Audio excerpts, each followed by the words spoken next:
All right. Sorry for the delay. We're back for another stream. It's been, I think, 6 weeks since I streamed the last tournament. And yeah, I hope you're all doing well. And we have a nice tournament today for the celebration of a wonderful new DLC that comes out in 5 weeks from today, I think. Was it 4 weeks? I'm not sure. Anyways, we're going to have 4 of these qualifier events that we have now.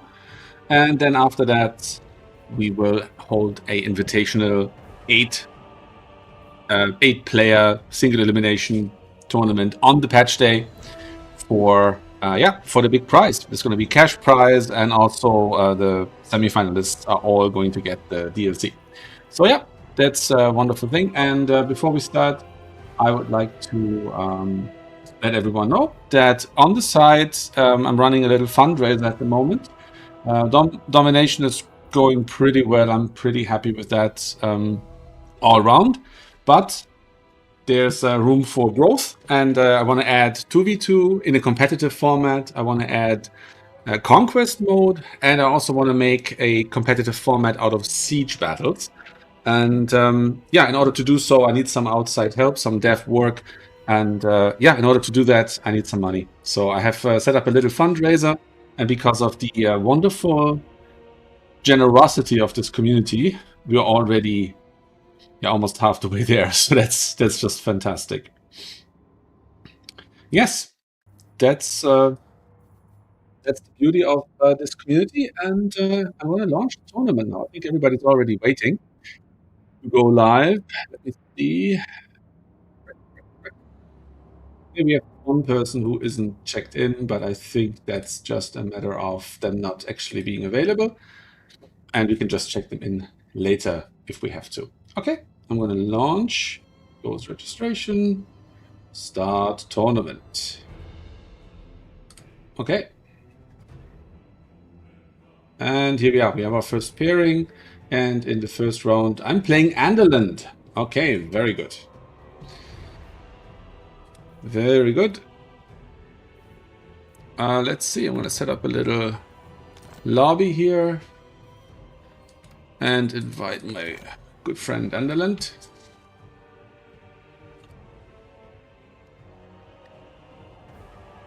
And let's do the picking. So this is a qualifier tournament. First and second place today are going to participate in the big tournament on the 24th of September with a chance to win a cash prize and a DLC. Okay, we have 3 maps: Creeping Swamp, Dust Bowl, and Eastern Isle Colony. Let's see, my opponent has to ban one. He bans Creeping Swamp. So now we have Dust Bowl and Eastern Isle Colony. So I think I'm gonna go for... That's a good question.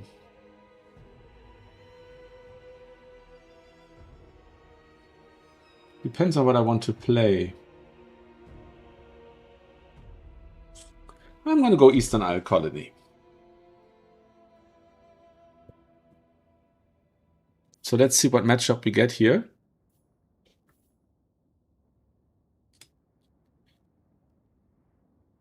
Okay, okay. The timer is ticking.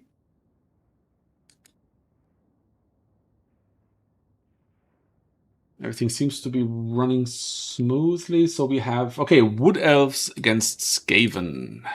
Let's see. Did I put up my blocker? Sure, Enderland is not in the chat, but you never know. Whoop. Beautiful little eggplant. And let's see what we can do against such reckless hatred.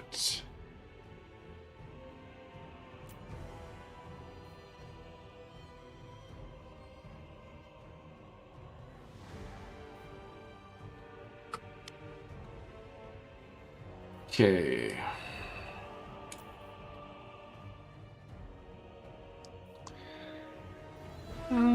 Wood Elves and Skaven. Skaven is a funny matchup for Wood Elves, because it's so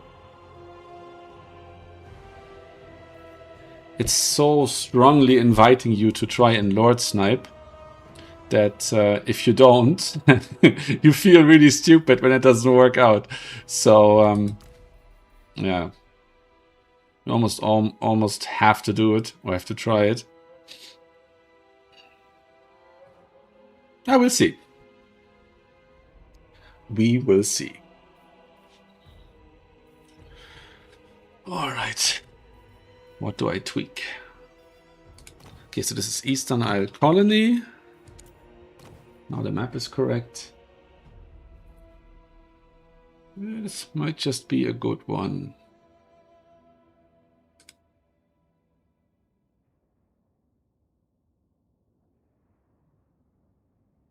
All right, there seems to be some admin.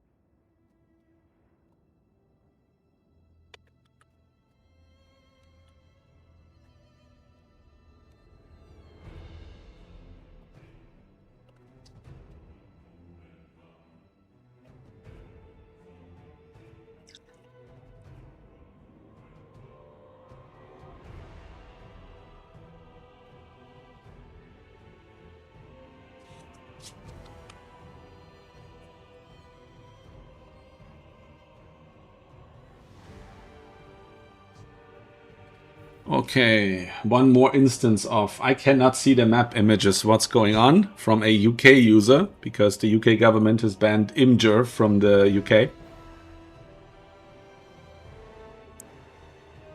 That's where the map pictures are currently hosted.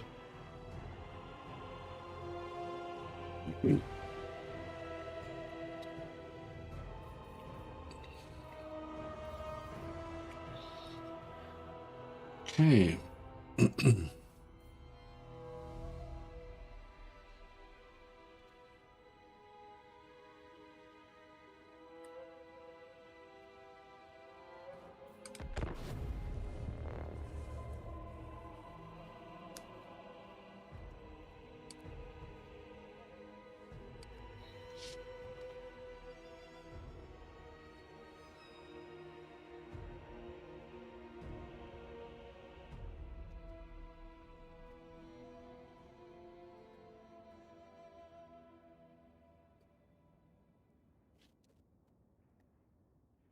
Yeah, so far the fundraiser has been going really well.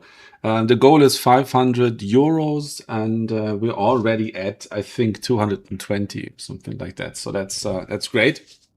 And yeah, there were some large contributions. The biggest one was from Berserk, who won Anticity's season grand finals of I think $200 Canadian, and he just passed his entire winnings on to the project. So that's wonderful. Thank you very much for that, Berserk, who's also in this tournament. Okay, we're loading in. Let me remember to remove the blocker.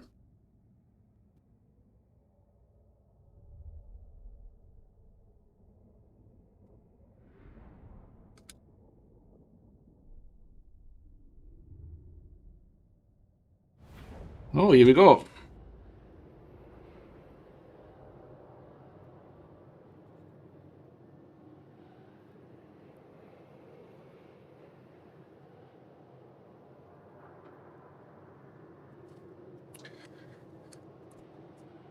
Connecting.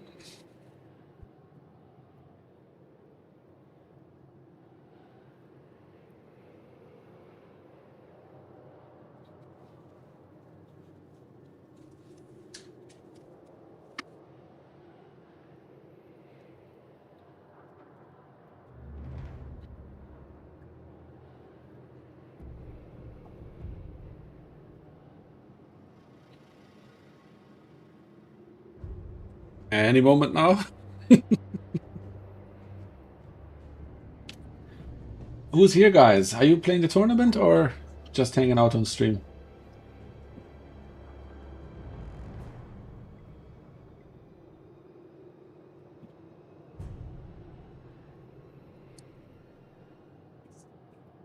God, it's loading pretty long today. I don't usually have any lag issues with Underland.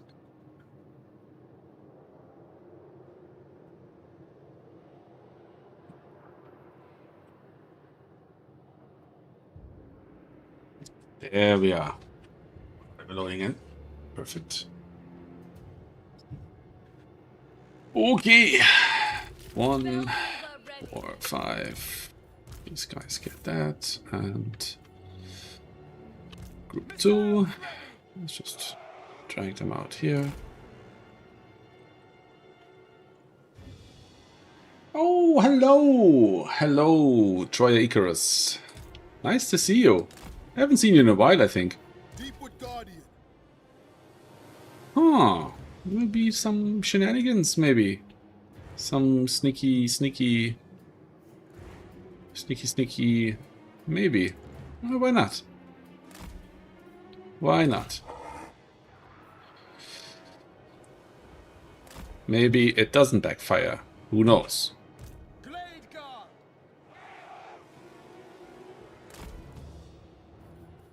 Yep, yep, yep.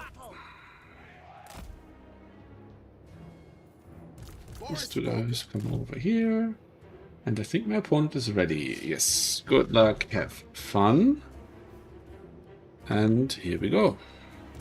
Spellweaver ready. Whoop.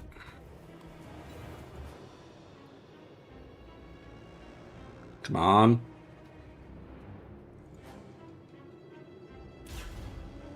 I consent.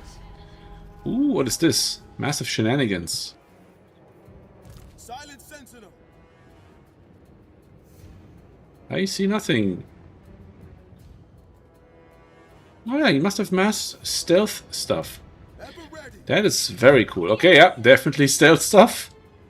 If I can already not see it. Which means I should probably take care of this guy as efficiently as possible.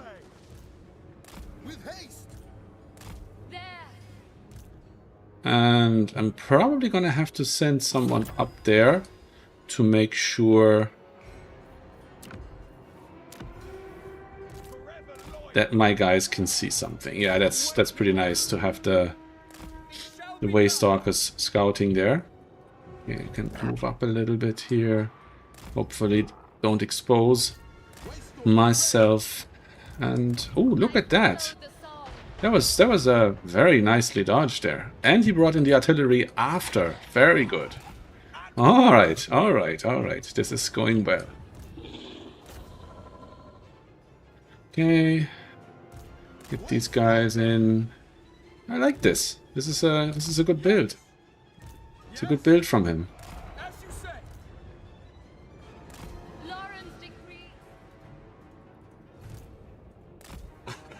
So, 14 units against 16 units. It's pretty good. Okay. Let's see. How much does he have here? Okay, he probably has some shenanigans over here. I'd be very surprised if he doesn't try to flank me. Okay.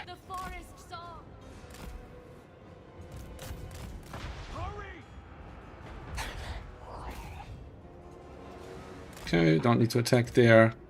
Don't need to do anything here. These guys have to take out the artillery.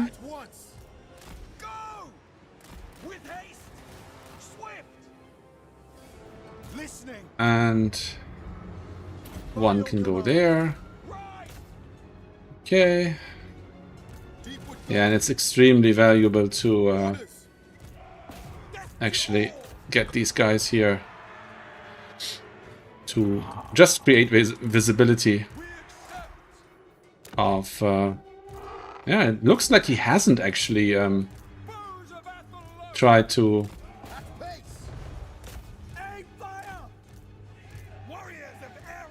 flank around, which is good for me.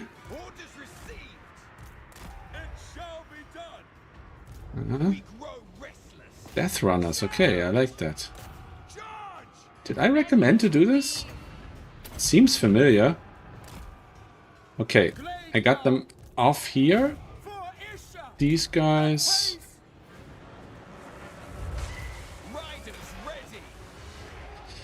Okay, this might be the end of him.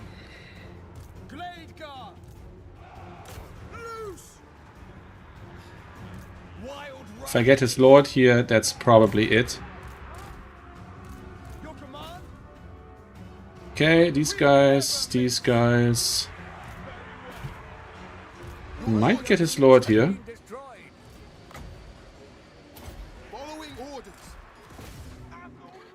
Okay. Get these guys over here. See if we can take out the artillery here. Goodness, how did this lord get away there? Spring will come. Okay.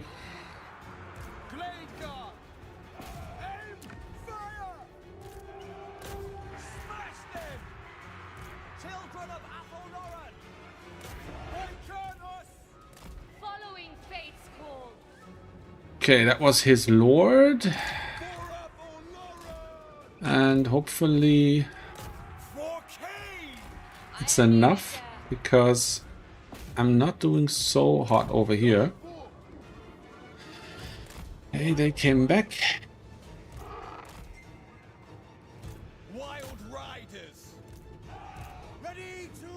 Okay, I think this is fine. I think we're doing okay here.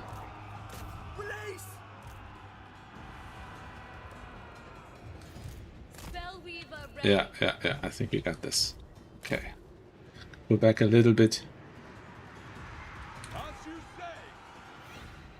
Okay, broken. Very nice. Okay, that worked out. I'll bring this guy back. We can go back on 5 and immediately slap the artillery. And we're gonna bring everybody else back in here.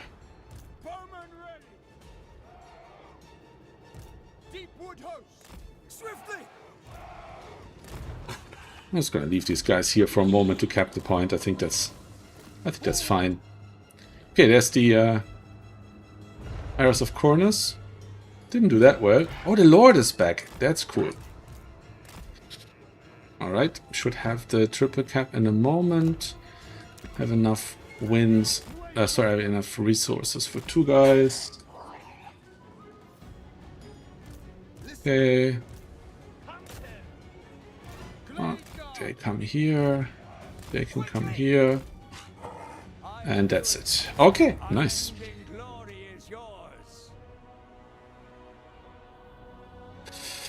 What's with land? Okay.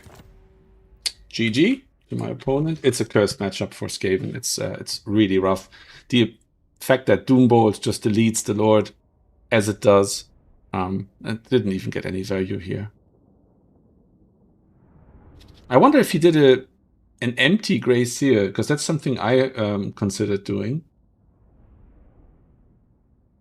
I think it's a good build, but I think he should have played it more aggressively. Because it's cool. It's cool that I can't see his army, but then if he doesn't attack, yeah. Having the Waystalkers more forward, discovering the stealth units, I think that's it's a pretty decent counter. There wasn't a major flank, and yeah, I think that was the reason why I managed to scrap this out, even though I didn't play this very cleanly. But yeah, GG anyways. GG.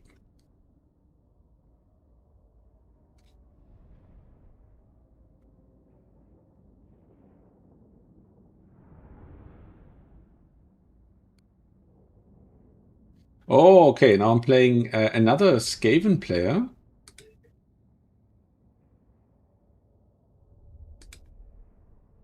Arno,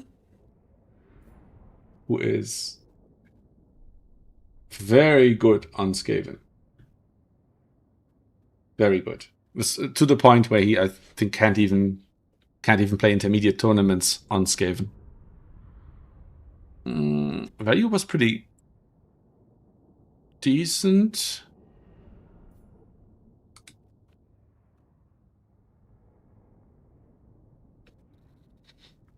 And what do we have here? Average. Okay, a player dropped. Who's that? Pasha dropped, okay. So that means we have an odd number now. And it looks like mine was one of the first matches to be finished in the round. So...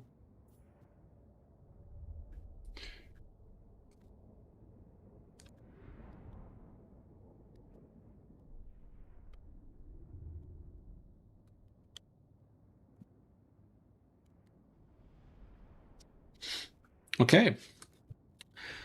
Back to the lobby.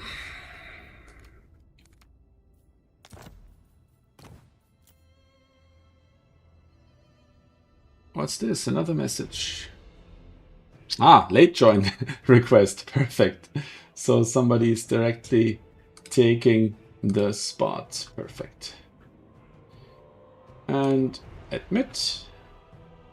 And now we have one more player. Puts us to a total of 27 that have participated. Okay, let's go. Let's see what map our opponent picks. We have the choice between Droid, Floodplain, and Edge of the Darkwood. Edge of the Darkwood it is.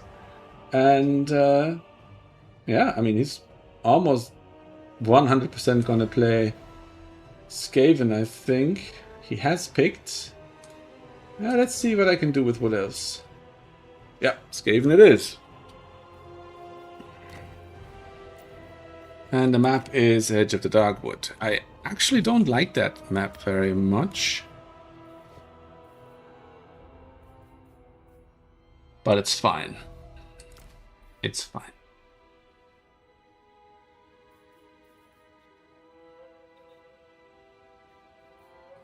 Okay, that's the build from earlier. Just for old time's sake, I'm going to put up the blocker. Whoop! The wonderful eggplant.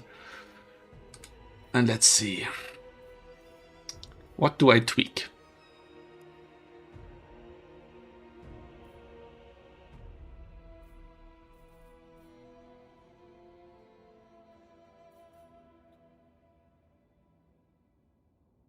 I do feel mobility on this large map is a bit more valuable than infantry.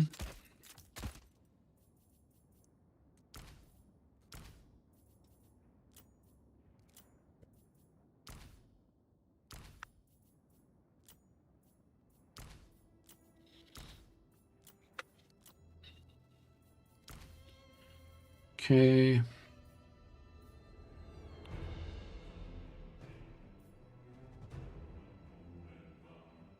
Yeah, we're probably fine like this.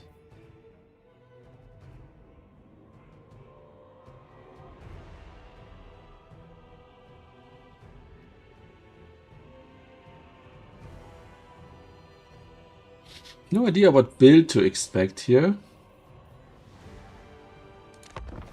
We'll see. Oh, we're ready at the same time. Perfect. It's going to be a fast one.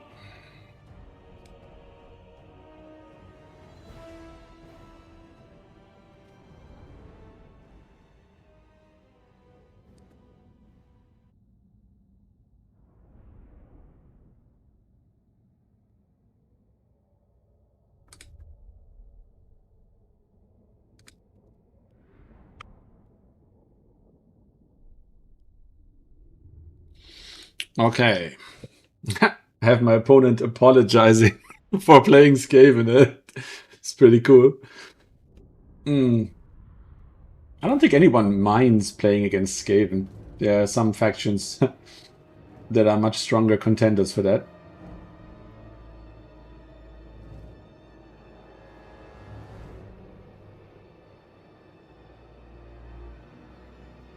And yeah, and he plays Skaven at a top player level. He's about as good on Skaven as Daniken, at least according to the stats, which are based on 12 games. Well, it's not too bad. So yeah, He's pretty strong. Pretty strong. Let's remove the locker. Yeah, that's definitely true, PJs. The Skaven stuff from the DLC looks pretty good. Not sure if it's too good. It looks like at least the characters are a little busted, but that might just be that one battle or the fact that pretty good players have been playing that. Put these guys over here, I think. And this here. And yeah, GLHF. He's ready, and we can go. The dark trees blow. Okay, yeah, that was probably not intended to reveal these guys, so I'm gonna keep the distance here by going on the corner. See if there are any artillery to speak of. Not that I see. And I'm just gonna bring up my guys. Okay. Okay, I'm just gonna have to give up that point. There's too many folks over there. What kind of... Ooh, 4 of them. Wow.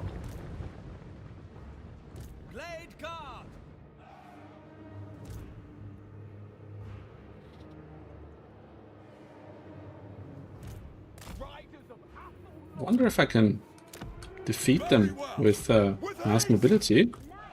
Bring my lord over there. Bring these guys over here. It will be done. As you command. Let's see. Deepwood cavalry. At once. Forever loyal. Orders received. Smash them. For Isha herself.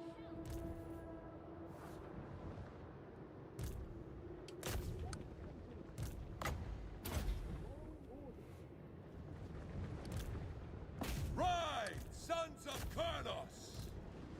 Athel Lauren! Straight away.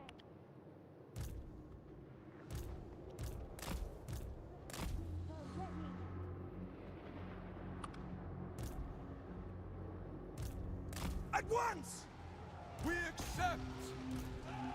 Sound the horns! To battle! Glade guard! At one! At speed! Orders acknowledged! Smash them! Let's see. Bowman ready! It's actually a better start than I expected. You have the foe's victory point! Didn't expect this to go as well as this. And looks like I routed almost everything here. Lady Ariel! Blundering into these guys. And I'm just gonna try and run away again without being massacred. Faster! Let's see. Armed and ready! Death to all! Targets! Ever ready! Following fate's call. By Kurnos! As you say! Right! Swift! For Athel Lauren! As you say! Okay. Ever ready!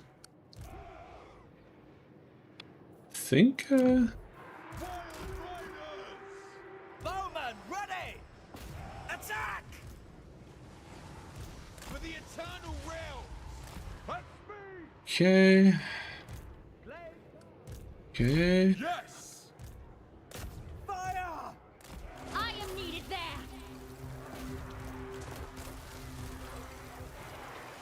I will. As you say! Okay. Spellweaver ready. We are tireless! It is done! For Cain! Asray Riders! At speed! Okay. Raw magic is mine. This was a pretty major blunder here on my part, of course. By Kurnos! Oh, they're spears. I don't want that. Yes! I don't want any of that smoke. No! Ride them down! Okay, that's nice. They came back. I'm gonna bring up some dryads. Understood. And these guys can start shooting again. Can shoot there. Orders? Following orders.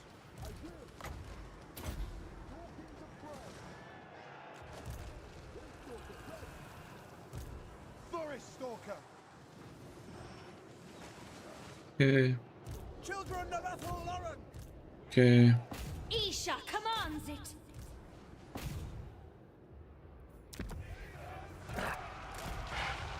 Aye. Yes? With haste. With haste. Hunters. Glade guard. Protectors of the forest. For Kurnos. Listening. Okay, another one. Glade guard. Charge. Oh, Armed don't and wanna ready. be fighting with those spears there. Swiftly. Loose. Ethel Lauren. Okay, let's get on there. With haste.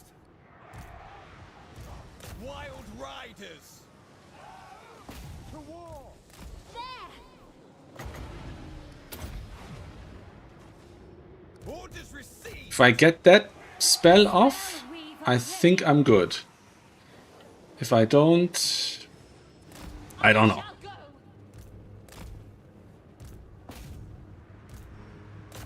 To war. Guided by nature. Don't know. Did I get him? I got him. Okay. Bows of Ethel That is very good. That is very good. back. By Kurnos. Okay. One of these guys Awaiting out. Orders. Okay, they're out. Targets. They're out. For Okay. Okay, this is good. we never miss. They recovered. The forest wills it. Woof! Don't think I've beaten him on Skaven before, actually.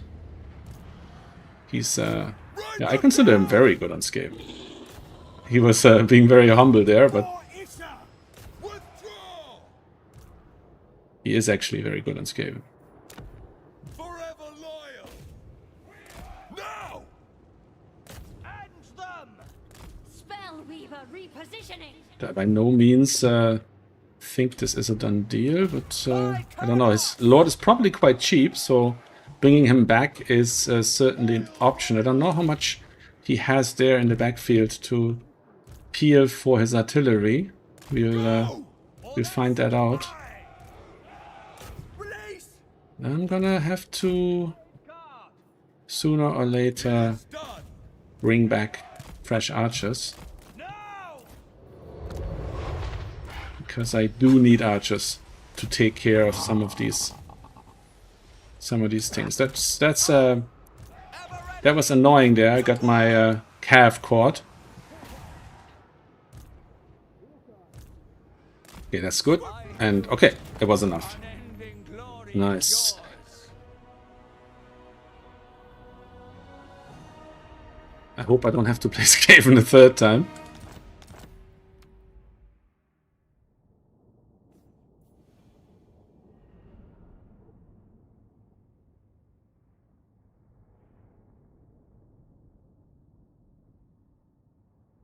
Okay, we have a message.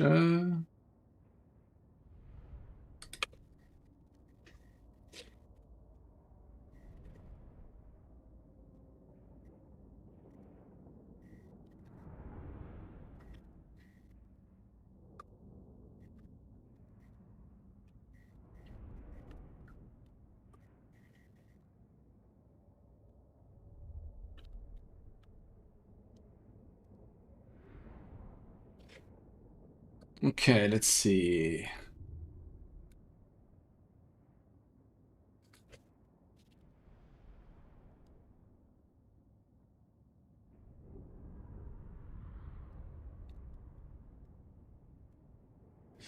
All right, some admin questions.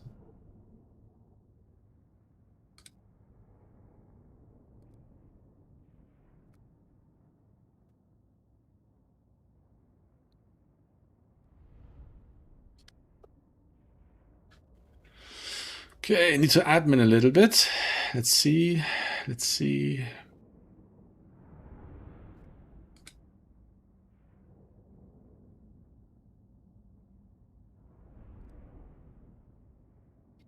I have to make a ruling.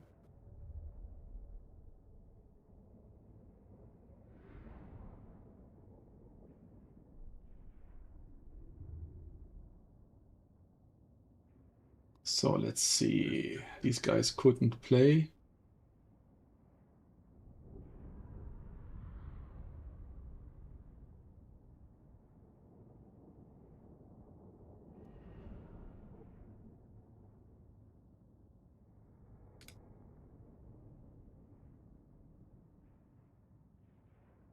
So I'm just thinking. Yeah, I don't want to give them.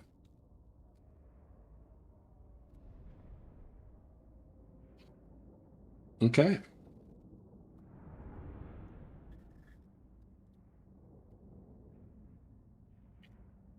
And now we will probably have to wait. Let's see if there's anyone who can let us in.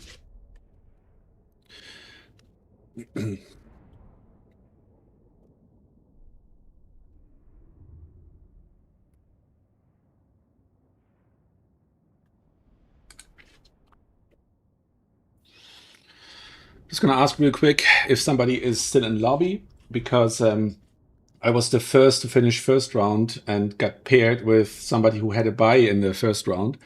And then I was the first to finish in second round.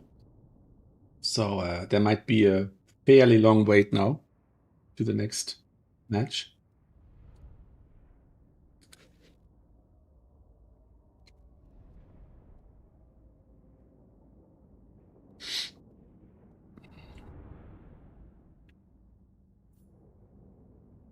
Okay, how did my guys do?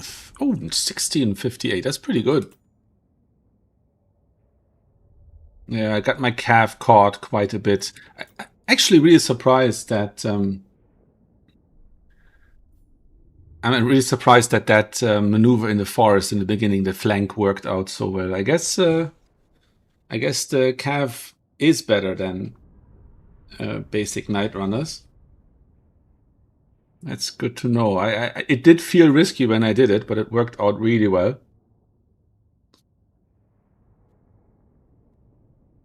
Okay. All right, nice. Let's see what the next match is going to be. Although I think we're probably not that fast. So yeah, if anyone in chat has questions, feel free. This is your chance. Yeah, you're right, PJs. That's what I was also wondering about. Like, if Thanquil is as expensive as, let's say, Malekith, that's probably okay. But he does seem even stronger than Malekith. I know. I watched. Whose stream was it? I think it was Human Boy. Yes, streaming it, and there was a moment where I think Thanquil is the one with the flamethrower. I think so. Was shooting the flamethrower at two. What are they called? These elven swordsmen. These Marines, whatever. See something probably. Hang on, I have the game open. I can check. So he was shooting these ships company. That's it, and he just deleted 2 units with one volley. So that was a bit extreme. At least it seemed a bit extreme to me. And hi Welch, welcome to the stream. Are you playing? Are you in this one? Are you not? So you're just watching. All right. Hope you enjoy. Yeah, so for everybody who joined late, this is a qualifier tournament. The first and second placed players will get to play in the launch day tournament, which is an 8-player tournament, which I will stream, and obviously because it's an 8-player tournament, I will host another tournament at the same time for everyone else to play, so that people don't have to watch my stream. But yeah, so in that tournament, then there will be a cash prize for the first place, and everybody else who makes it to semis gets the DLC. I assume the person who gets the cash prize will be able to buy the DLC from the cash prize. All right. Let's see. How is it going? Oh, yeah. Also, you might have seen that I launched a fundraiser on the site just today, I think, or was it yesterday? Yesterday evening. And oh, cool! I can watch.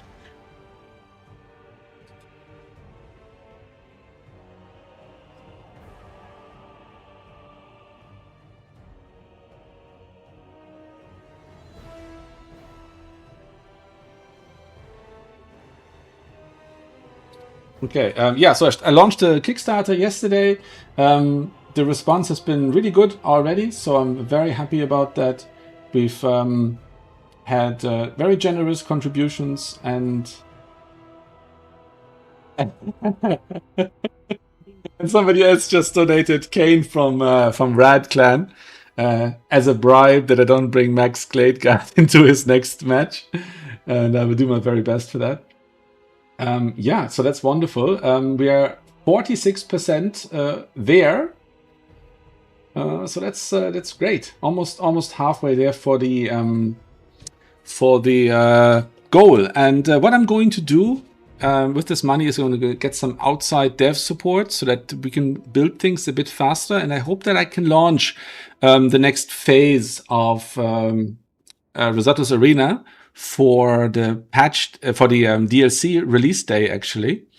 And what I want to add is a competitive 2v2 format. So what does that mean? Like, usually 2v2 and 3v3 is played casually, just, for shits and giggles. And what I want to do is to have a leaderboard and have established teams. So, you can make as many teams as you want with as many other players as you want, but every match you play as that team is actually going to get ranked, and you're going to have a position on the 2v2 leaderboard. So there's going to be team competitions between established player teams. For Conquest, obviously, we just have to do fruit rules, and been talks with several people. Wikti from Turin's dev team is interested in Conquest, and I think he's worked with Loopy from ODM to get a mod version of the fruit rules, so that almost all the restrictions that the Land Battle and Conquest fruit rules require are already covered by the mod itself. And I think the only thing you can't mod is the duplicate spells restriction and the minimum 400 entities restrictions. Those have to be observed manually. But other than that, that's possible. So Conquest is, makes a lot of sense. And then there's siege battles. And that's something I really want to make competitive. And obviously, because siege battles are by definition rather lopsided, there's an attacker and a defender has walls and stuff. The way I want to do it is to make it a best of 2 format, like in soccer, so that you always play 2 games per round, and once you're the defender, once you're the attacker. And that way, that defender's advantage, if there is one, should be equalized, and it should be a competitive format. And I'm going to have a separate leaderboard for Conquest, for Siege, and for Domination. And I think going forward, the season finals on the side with the cash prize pool and all that are going to be held in all modes, so that the best player is actually the best player who can play in all modes.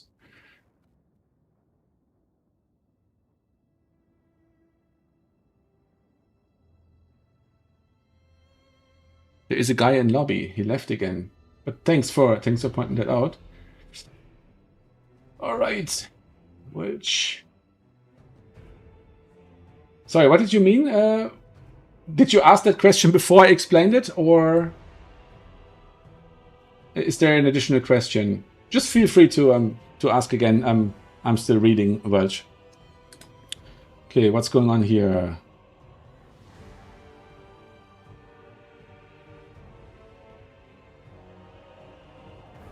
Ah, just a complaint. Okay, that's all right. I love complaints.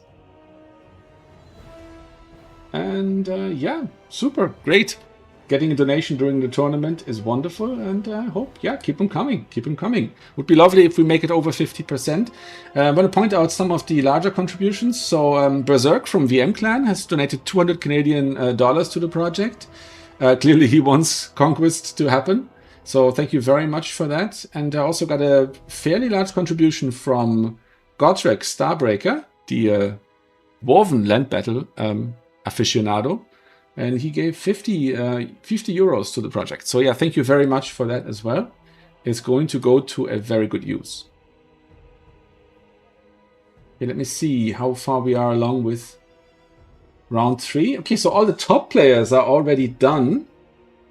I think at the moment it looks like we might make playoffs.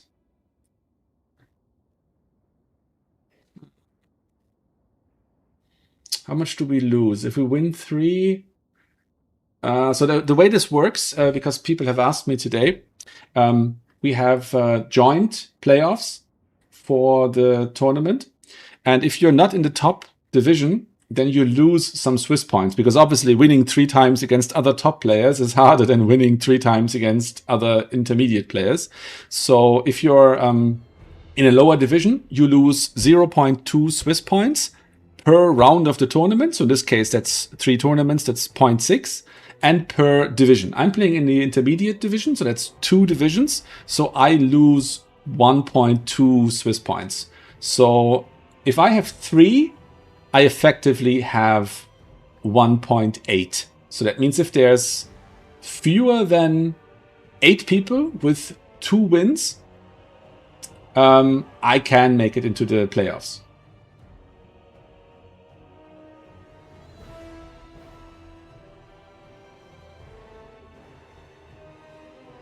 And then then I get annihilated in the quarterfinals, obviously. But yeah, that's something to worry about if it actually happens.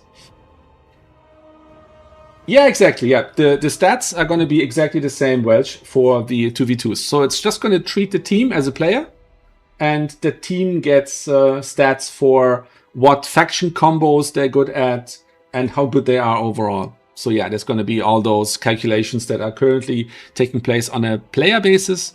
They're going to be taking place on a team basis. What it doesn't do, however, obviously, is it doesn't distinguish between the 2 players in a team. It just treats the team as one homogeneous unit. Then again, of course, because one player might be in different teams, it can figure out which is the stronger player in the team. Since we still seem to have some time, I might as well talk about my plans for the next season. So the way we are going to do this going forward is I'm going to have 2 main leaderboards. One is going to be the competitive leaderboard, which goes simply by determining who is the best player. And we're going to have a, let's call it a community leaderboard, where we take into consideration how active players are, how well they play with others. So it's basically like a social credit system. So that means if you play a lot, if you don't, cancel matches on ladder, if you, don't do things that have to be penalized because they're, annoying for other players. If all that goes well, you accumulate points there, and then you're going to get invited to the season player finals for your group. Okay, so next match we have against Manoft. I haven't seen Manoft in a long time. It's also an intermediate player. I was almost sure that Manoft was advanced, but he hasn't won a major tournament yet, so I guess not. And if I remember correctly, used to be a Tomb King's main. Let's see if that's still true. But first we have to pick a map. I have to ban first. So I'm gonna ban... which one? I'm gonna ban Crystal Lake.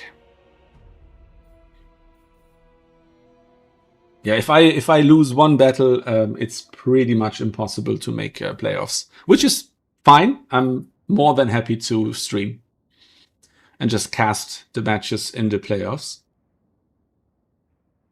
So we will find out soon enough. Okay, he has picked. We're playing Imperial Road, and I have to deal with Tomb Kings, most likely.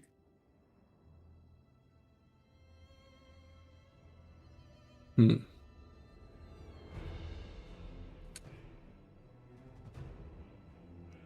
gonna try something. Yeah, I'm gonna try Norska. I'm gonna dump the lobby code into the site and get the blocker up.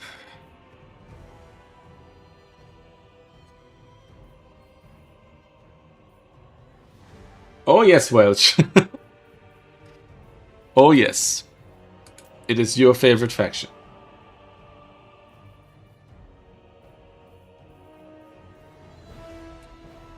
Okay. Yeah, Wood Elves are terrible against Tomb Kings. I mean, I have learned to deal with it a little bit, but I'm still not really happy with it. So I'm gonna try Norska instead.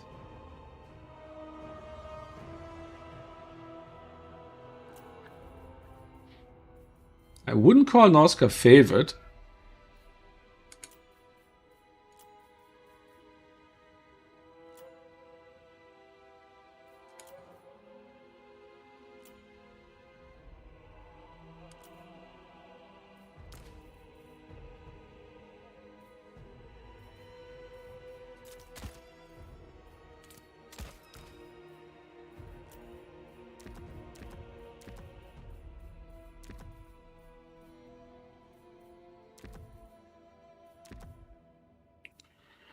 Okay, what am I doing here?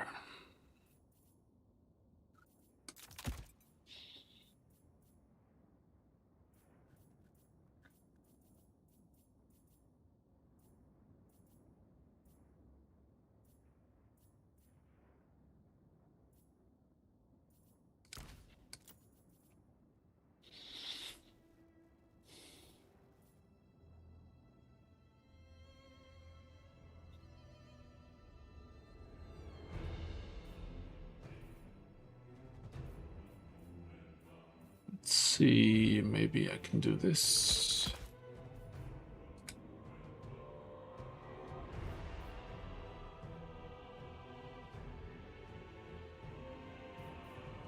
Yeah, I think I just have to risk it here.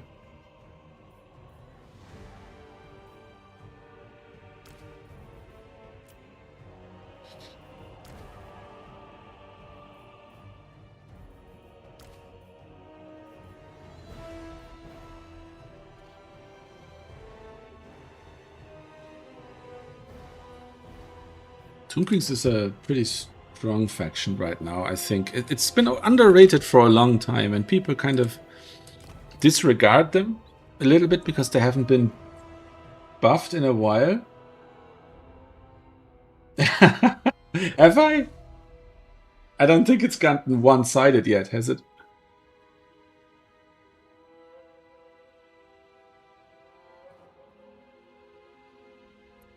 But thank you. Thank you for the kind words.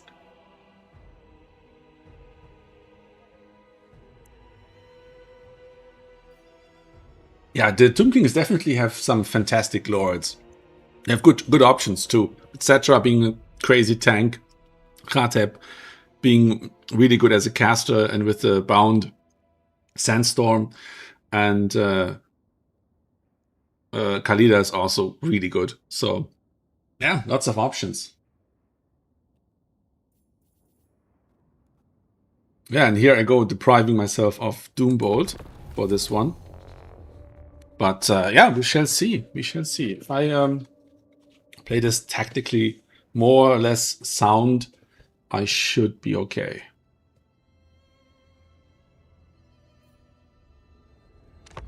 I think I want to change something, actually.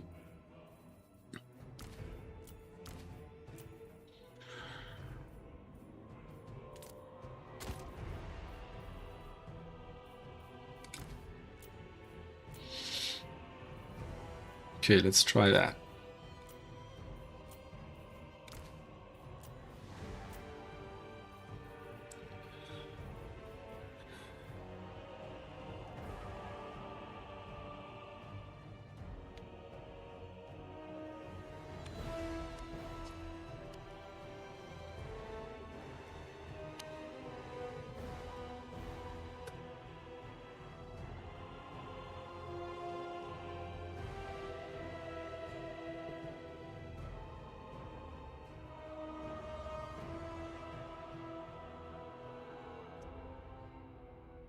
Okay.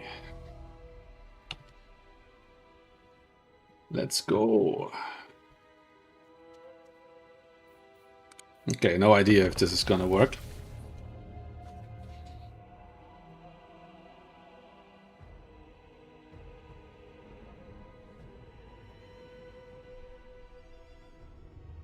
The Hydro Titan.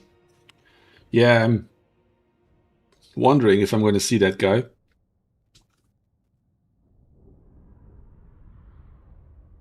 What does he have? Shem's Burning Gaze and Spirit Leech, is it?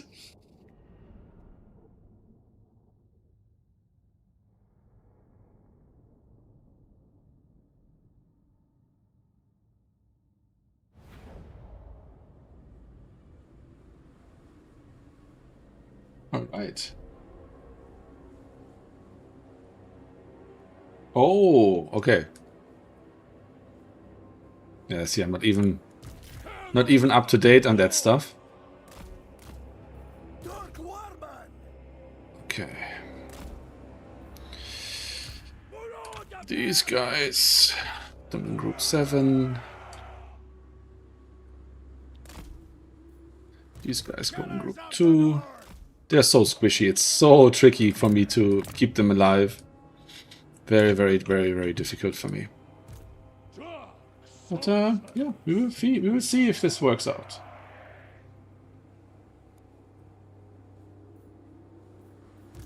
Okay, he's ready. Let's go. Okay, swings, kitty, and lots of chaff. Okay, so maybe I can do this. And be richly rewarded. No catapult so far. We have a victory point. Keep it from the foe. And no Ushabti Great Bow either.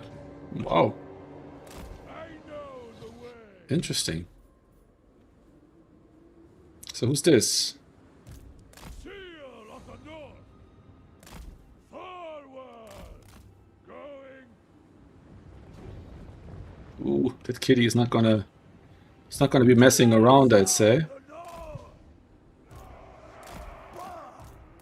By chaos. Come on. Okay, there they are.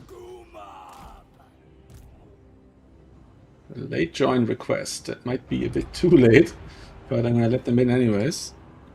Ooh, nasty sandstorm. Okay, that's bad. Chaos guides my arm. Move now. Ah, there is the catapult. We have a victory point. Keep it from the foe. Okay. Get these guys over here. We don't want to blob up too much, so I'm just gonna keep it here. And we're actually gonna just pull back here a little bit. Where's the battle? They can go back. Bring shaman sorcerer.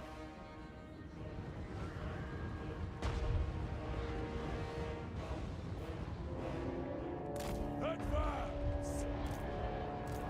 Without hesitation. Get moving. Ready to fight. Okay, he's bringing in the artillery now. And that means I'm gonna have to attack now. Let us fight! It's time!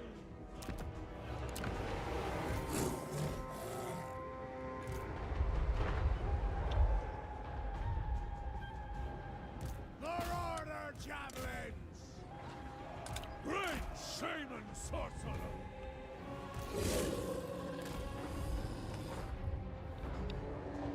Marauder pyramid! Go! Quipsic! Murder! Go! Understood. These guys over here, these guys over here. Hands ready! These are the wrong guys. They can go there. They can go here. And these guys can go there. They can go there. And these guys can go here. These guys can go here. Okay. And this guy can come in here. Great shaman sorcerer! Oh, this damn cooldown. I hate that. Such an annoying ability. Set the pace! Move now! Ah, crap. None survive!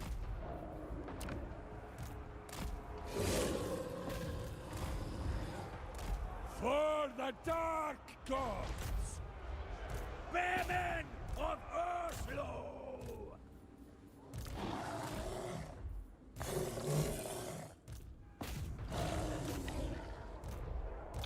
Slaughterers of the weak!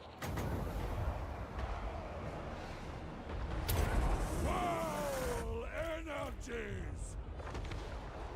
At once! As you say, on your word! Okay.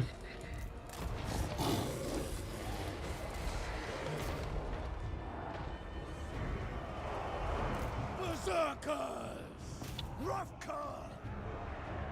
Ark! Okay. Weapons ready! Get through there. Sanderson!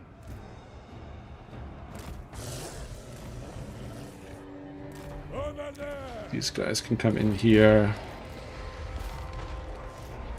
Bloody carnage! This way! Quill! Aye then! I know the way! Okay. Take a blade! Dark sorcery! God good! Kill! Get moving! Go! Okay. Keep chasing them. Great And shaman you sorcerer! slap that down here. Conduit for desolation! Okay, this is looking good. This is looking promising. Maybe we can even get that Sphinx. Okay, it looks like we've taken the... Violence for chaos!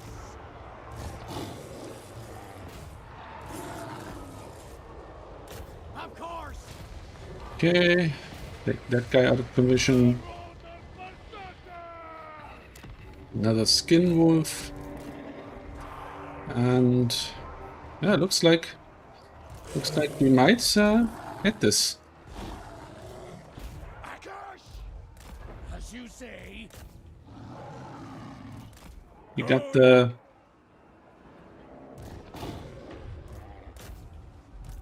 violence for chaos! I leave!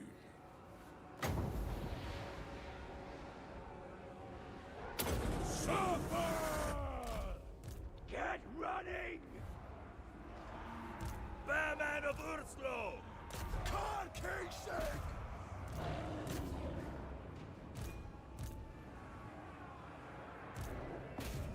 Okay, that's that. For chaos! Looks like we got these guys. And now I just have to make sure I don't overextend. Berserkers! because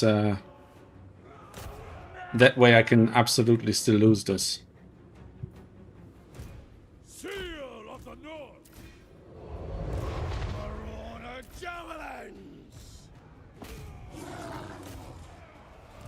Slaughterers of the weak. Chaos.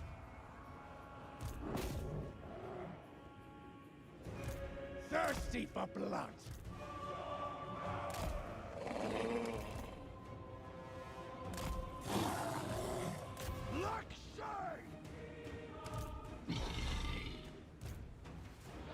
Chaos calls. Okay. Okay. Is he gonna? Aha. Swift slaughter.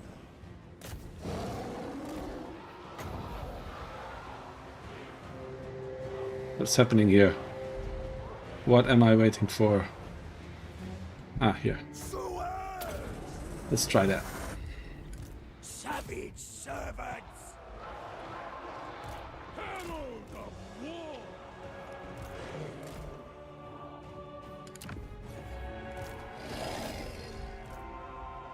Always ruling.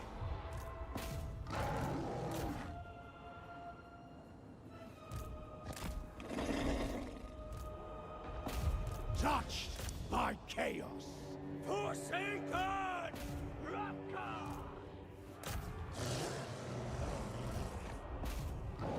Okay. No hesitation!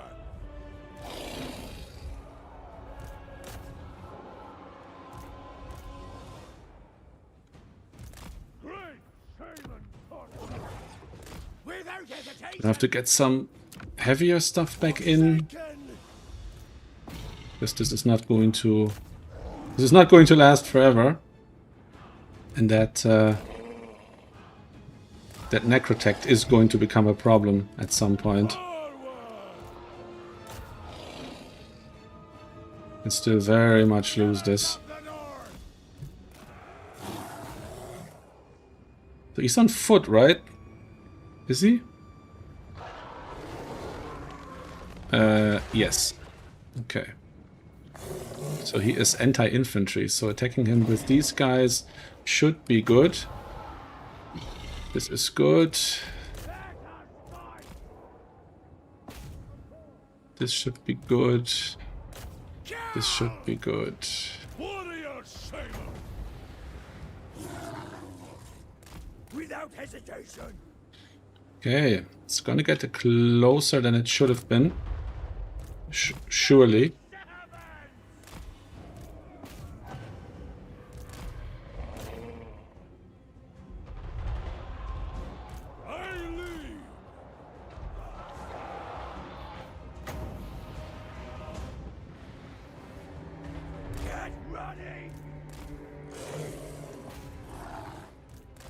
I don't understand quite why my leadership is so atrocious.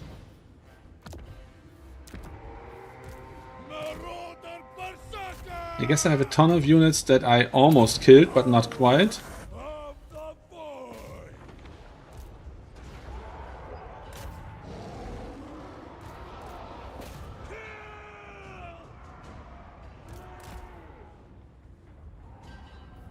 Ready to fight!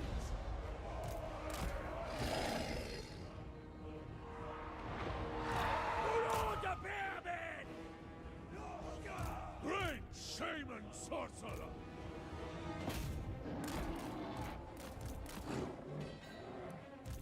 What's with the... Ah, artillery? What artillery? Do these guys count as artillery? Savage servants! Murder! Horsemen!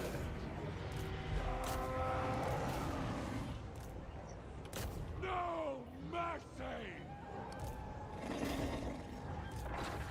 Where's the battle? Bloodshed! Okay, so that's making me a little more hopeful here.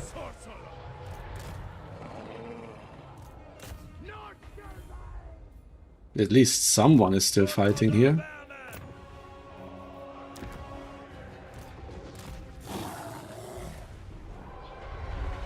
Okay.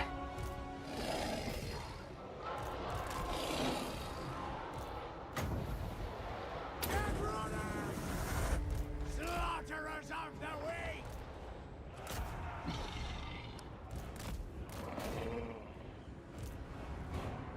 Go! Go! Move now! Servants! Servants!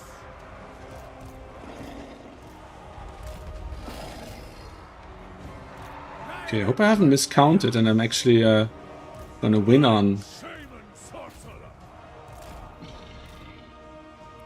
Okay, I definitely need infantry here for this.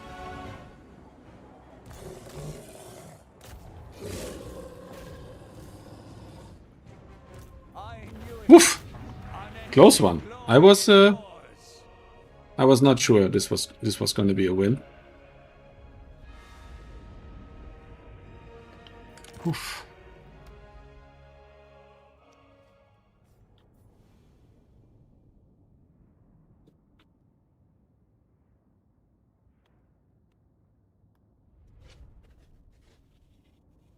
Okay. I'm gonna let another latecomer.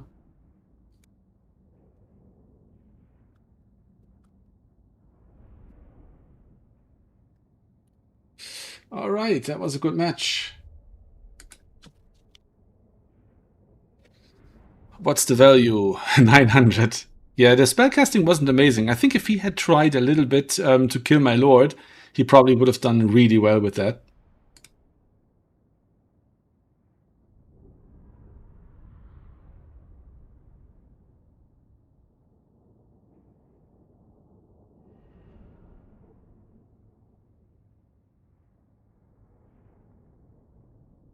I think the Berserkers are pretty good in this matchup.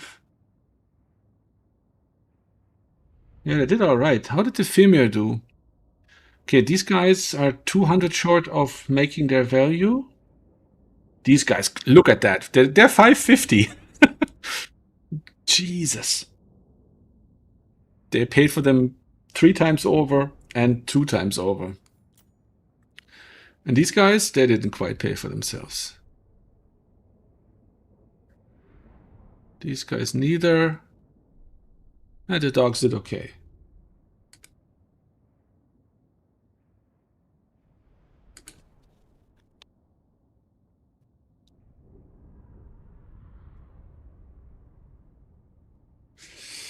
Okay, so that's us.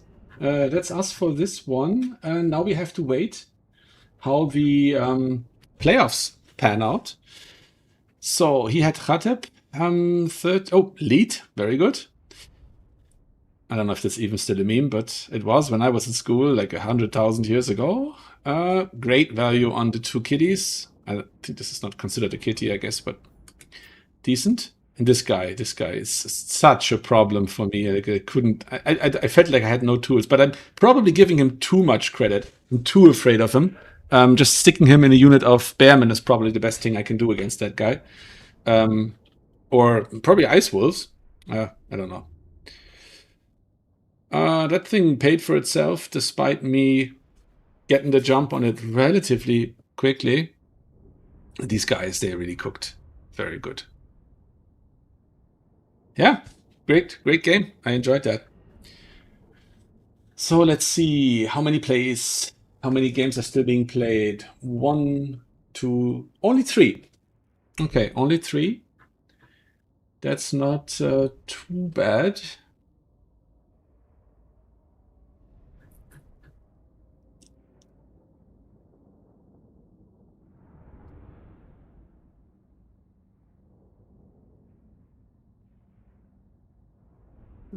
Okay, what's happening? Looking good.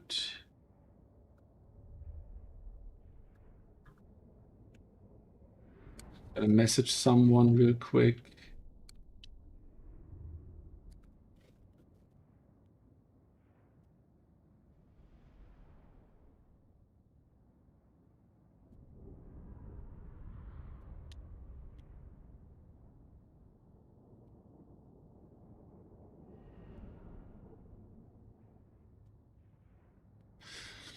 Okay.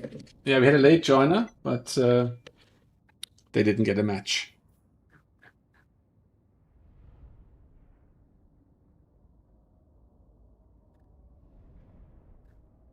Okay. How many? 1, 2, 3 still being played.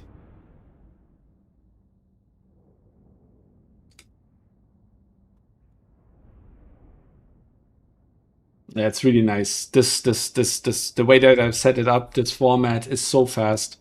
There was a tournament not too long ago where we managed to play 5 rounds in 2 hours. So that's pretty sweet. Not so much downtime. Oh Jesus, I've completely forgotten to look at chat. Guys, sorry. What were we talking about? Ah, Welsh. Yeah, glad I made this one. So now, yeah, I have an effective Swiss score of 1.8 with my 3 wins. So that means if there are fewer than 8 people with 2 wins, I should be in. 1, 2, 3, 4, 5, 6. Ooh. I might just make it. Yeah, it depends how Berserk plays. If Berserk wins, it's good. If Berserk loses, that's also good. Okay, that makes no difference. That does not affect me. Manlom?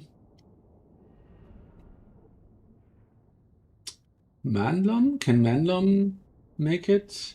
No. Okay, so yeah,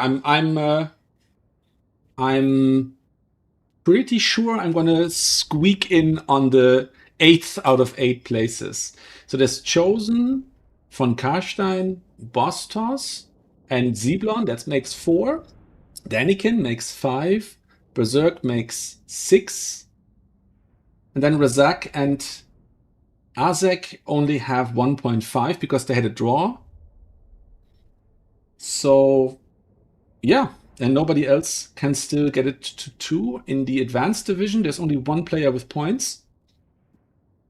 So he's going to make it before me. And yeah, and then it's me. Yeah. Wow.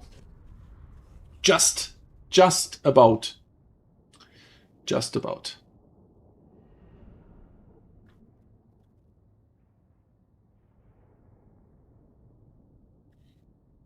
And if not, that's also completely fine. Like I already said, if whether I cast the quarterfinals, semifinals, and the finals, or whether I cast only the semifinals.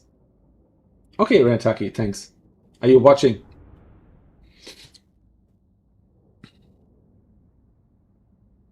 So yeah, the reason why it doesn't matter is because Berserk is already ahead of me with 2 points, and if he makes another point and he's still ahead of me, it makes no difference. And if he loses, Chimbambo has 0 points at the moment, so if he gets 1 more, he's still behind me. So yeah, I should. If that's the only match that can, yeah, the other 2 matches are in the intermediate bracket. If Manlom wins, Manlom ends up on 2 points, so not gonna overtake me. And the other players are all new players, and they can't make it. They would have to have 4 wins to have a chance, and that's not possible in a 3-round race. So yeah, that should work out.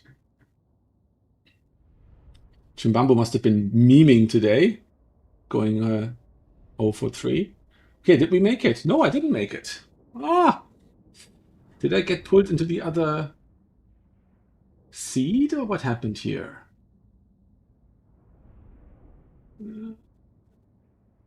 Maybe I miscalculated. Let me see. 1, 2, 3, 4, 5, 6.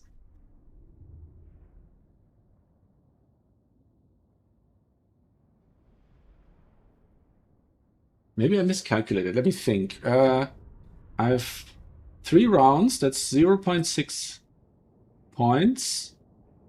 I have 2 divisions difference. That is 1.2. And I have 3 points minus 1.2 should be 1.8. I should have made it. I have to look into that. That's not ideal. Now I have to check which of the other players. I'm not going to take anyone's position away now, so they can play this. And let's see. Chosen against Azek, Bastos against Ziblon, Berserk against Razak, and von Karstein against Daniken. Okay, let's look at the two highest. It's Chosen and Berserk.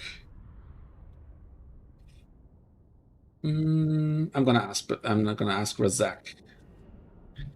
Can I spec, please? Okay, so this one is finished.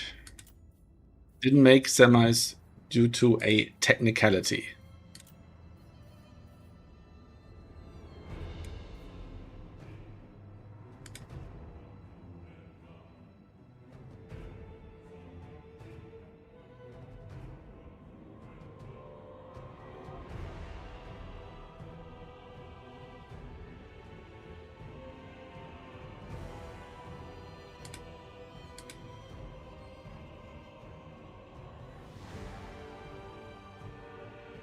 Okay.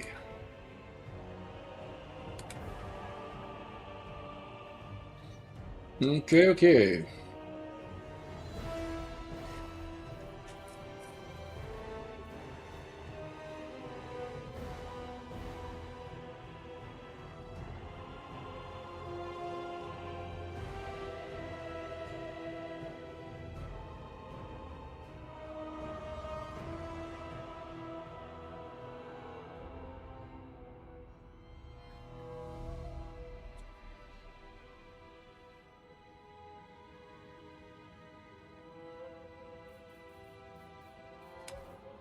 Let's see where my spec slot is.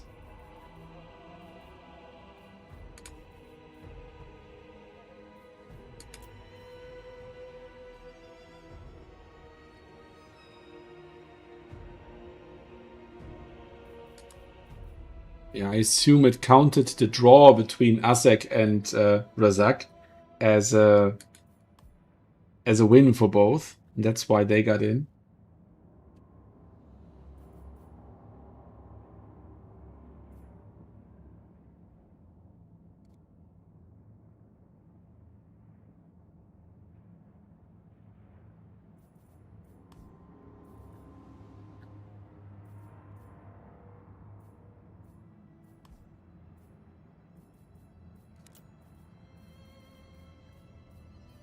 Okay. Here we are. Joining Mr. Razak.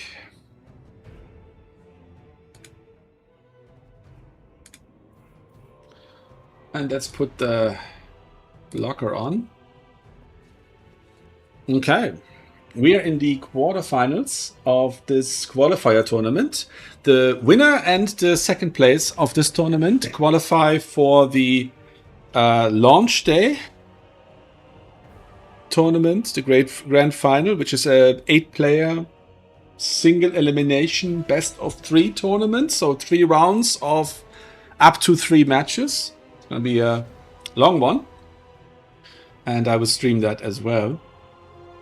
And the winner is going to get a cash prize. We're still crowdfunding that. If you want to contribute to the prize pool, just DM me on Discord and we'll sort that out. And yeah, let's see. Looks like it's going to be Nurgle against Norska. Razak on Nurgle and Berserk on Norska. My money is probably on Norska here. Although Razak is pretty good on Nurgle. I played him not too long ago on Wood Elves, and yeah, he won handily. So, yeah. In a certainly bad matchup. All right, so that's nice. Half the tournament playing and half the tournament casting. I quite enjoy that. All right. What do we have?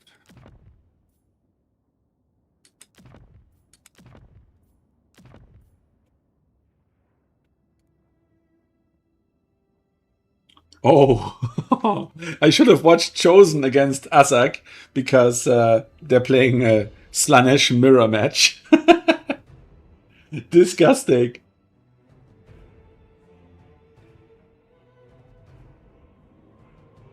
Disgusting.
Okay, so how many people did we have playing today? 2, 3, 4, 5, 6, 7, 8, 9, 10, 11. So that's 22 active players in the Swiss phase. So that's pretty cool. Okay, Berserk is already finished with his build.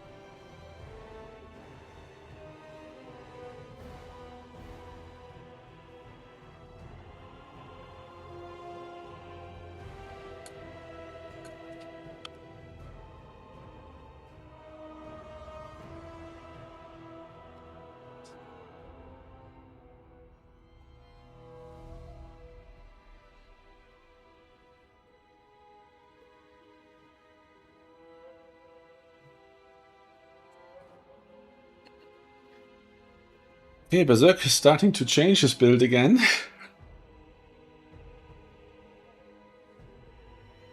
That's a very cool build.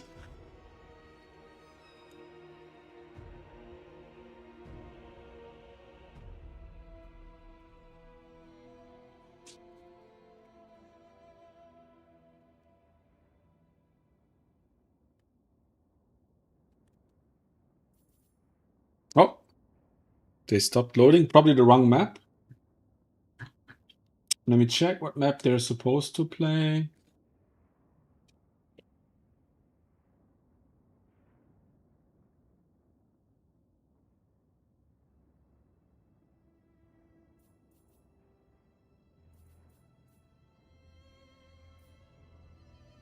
Okay, they got the map wrong, and now they're loading in. They just called it in time. Glad I don't have to fix the record because the website has learned how to read replay files now. So if you upload a replay from a different battle, it's gonna tell you that it's not correct. And if you accidentally play the wrong map or play the wrong faction, it's also gonna object. Then you and your opponent both have to confirm that you played the wrong map and that you would like to report a wrong result, which is fine. If you both agree on something, that's okay.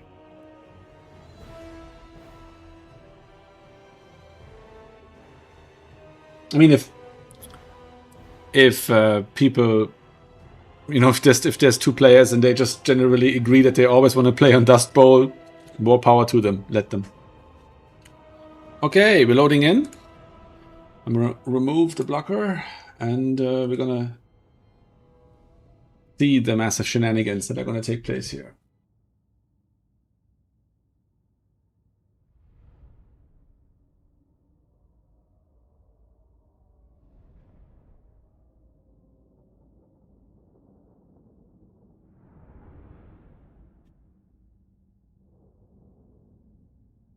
So we've been playing for an hour and a half now, and we have 3 games done, 3 to go. So my estimate with a 3-hour tournament is probably pretty accurate. Players dropping. I hope not from the... Ah yeah, okay. That's alright. Okay, so on Nurgle we have 2 Nurglings. We have, what's this, Marauders of Nurgle and the Worshippers of the Crow, the Great Weapon ROR. We have 2 Soul Grinders, the Noxbringer and the Standard. Then we have 2 Horse Masters, 2 Horsemen, and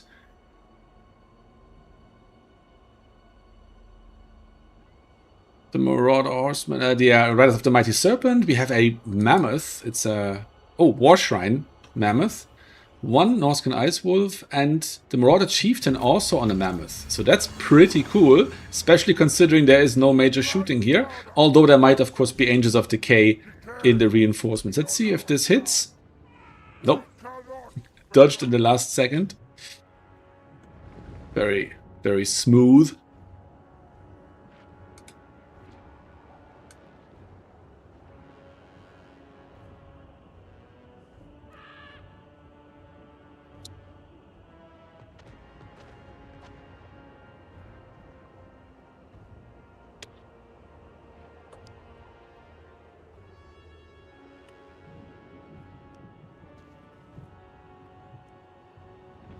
Okay.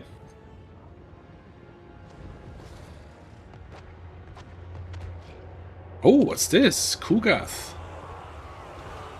The Plague Father. Okay. Alright, so we have the Nurglings fighting the Ice Wolves and the Warhounds with poison. It's pretty ballsy bringing poison against Nurgle. But yeah, I mean, there's no immunity, but so, yeah. Okay, the Marauder Horseman shooting in from the sides. Gonna angle around the shields and gonna try to take out the Marauders. The Ice Wolves coming around here to screen for them. And this blob here is probably gonna go well until Kugath arrives. And I guess the Mammoths are probably gonna go on cleanup duty and clean up these isolated units here on the fringes as much as they can. This is ooh, this is not good. I think they're gonna annihilate these guys. The Nurglings are catching some of the horsemen over here on the flank, but I don't think that's gonna be enough to hold them there. 2 of the Marauder Hunters with Javelin. They're so easy to take out, but if they get to shoot, they can generate so much value, as you could see in the Tomb Kings match. And Nurgle is fighting its own backfield for some reason. Yep, the Barons of the Bog defeating the Ice Wolves. The Warhounds chasing in. And here we have the Mammoths teaming up on the Trolicus Bubonic. Do we have here? Oh, that's good work from the Noxbringer here. Or from the other Soul Grinder. They're pulling back. And yeah, they're overchased a little bit, I guess, but they want to get these guys off the map. Although, you know, this might happen, and they might just peel for them. So I don't think the Javelin Hunters there are going to actually rout off the map. Over here we have Nurglings. Wavering Dogs are not even routed. Over here, 2 Mammoths are beating on the Soul Grinder and Kugath. They're probably not going to beat Kugath in this 2v1. And now the Barons of the Bog and the Trolicus Bubonic are in there as well, so the Mammoth is, yes, well advised to retreat here. And yeah, Berserk told me that he's playing on goofy builds just to practice his micro because he doesn't want to reveal his builds that he wants to use in the next championship. So yeah, this is not necessarily an indication of what he is going to bring in the next highly competitive tournament. But yeah, the Nurglings, as I predicted, got caught here by the Ice Wolves and the female Bale Fiend. The Soul Grinders are doing a pretty good job on screening here on these skirmishers. Over there, the Riders of the Serpent are still there. Let's see how far the War Shrine is charged. 14%. That's not that much. Ah, nice.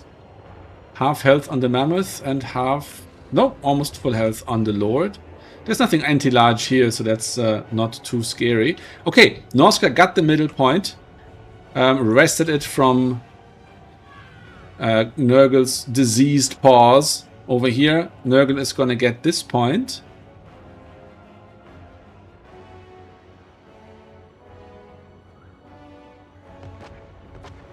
You have the foe's victory point. And we have the War Shrine Mammoth. Double Mammoth. Oh, capture weight for Norsca over here on this point as well. There's a 1000 gold value lead. Of course, they have the lead on the tickets because of their higher mobility. And I think Nurgle should have kept in one formation. I think that's the problem here. Because of the higher mobility on the Norscan side, they could overwhelm half of the Nurgle army. This isn't even half, and they might chase them off here, but there's nothing really left. Even if they come back, it's not gonna matter. So let's see. Are they gonna pull in the horsemen to keep the point, or are they gonna just be happy enough with shooting? Okay, they're gonna lose the point. Skin Wolves coming in. They might be attacking the Beast of Nurgle that's there sitting in the middle. No attack order so far. The Nurglings are already disintegrating here. The Berserker's actually doing quite well. Okay, he's using the Skin Wolves to use the fear to crumble the Frolickers Bubonic. The Horsemen are mostly out of ammo, so they're unsummoned, and yeah, Beast of Nurgle and Soul Grinder are still fighting here. Two Nurglings are gonna take this point, probably, yes, looks like it. And over here, the two Mammoths and the Bale Fiend are fighting against another summon of Toads. Fox Riders, yes, and yeah, and the Skin Wolves are just chilling here for the moment. If they were on the point, it would probably get capped a bit faster. These guys here as well. Kuga's full health. How many? Looks like hasn't even taken that much damage so far. The Skin Wolves are gonna run down here to take out the Nurglings, and that's a nice summon here. A chariot into Nurglings. They're very, very soft targets for chariots. But over here, this feels pretty over for Nurgle. It's a 3000 value lead now for Norsca. The Hunters are probably decent enough value. Yeah, they've already paid for themselves twice over. And this battered unit here, yeah, they've already paid for themselves as well. So that's pretty solid. They're going to farm more value here off that Beast of Nurgle. I think the next value, yes, they've paid for themselves. Over here, the chariots get blocked by the Noxbringer. By the Soul Grinder of Nurgle. We have a double cap again for Norsca, and Nurgle would at this point need a triple cap to win this. So it's it's not looking good.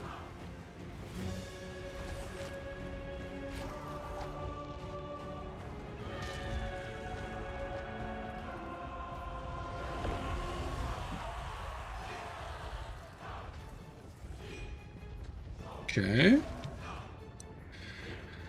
These guys still have so much ammo left. 1,700.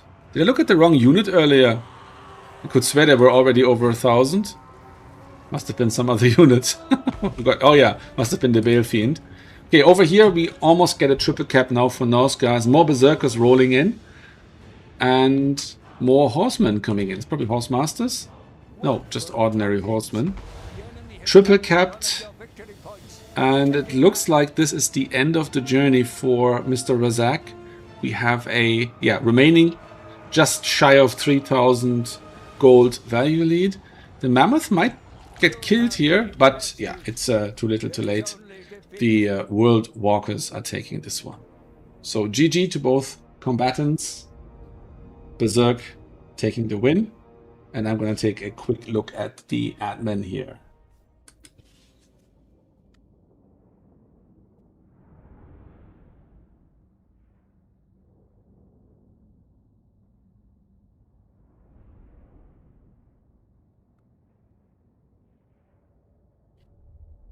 Okay, Kugath, 1700, probably didn't pay for himself. I have actually no idea what it costs, but doesn't look like it.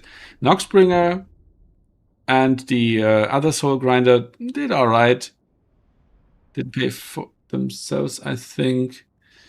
Yeah, the Marauders are not supposed to achieve much here.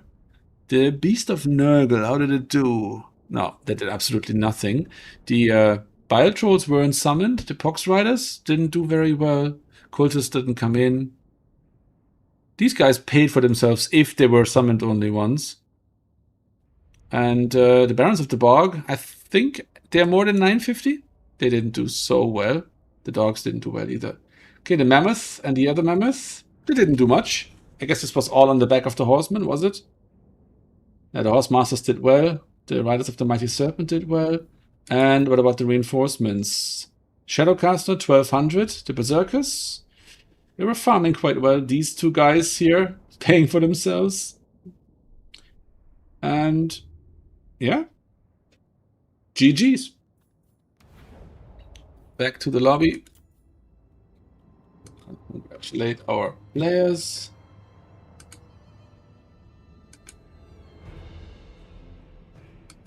And let's see.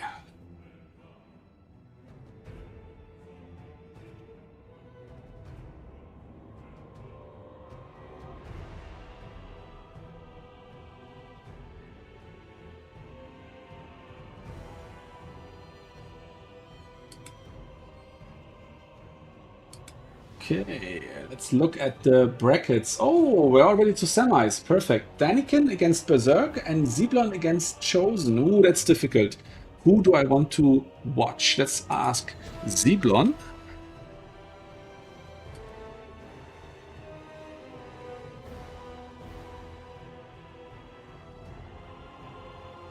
Okay, so we have Zeblon playing against the current world champion, Chosen, and we have Berserk playing against the former world champion, Daniken. So, yeah, very nice, high caliber matches here. They haven't picked their factions yet, so we should be able to spectate with either of them. I have asked Zeblon so that we can have a look into the other bracket. So both players who weren't technically supposed to make playoffs were eliminated in the first round of the playoffs. So that's a small consolation then for the global fairness. Of course, that doesn't help the players who were supposed to make it in and didn't. But that's just me, so yeah, who cares?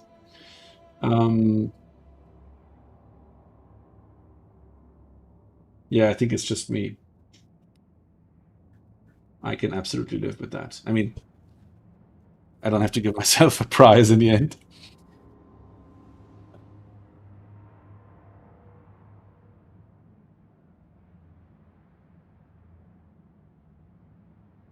Okay, let's see. Looks like they're gonna, they're gonna take a little break. So does Berserk against Daniken.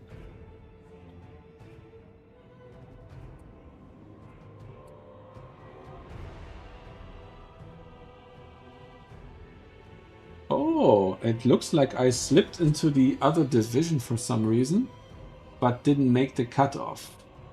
Manoft and Mandom did. Yeah, it's very, very strange.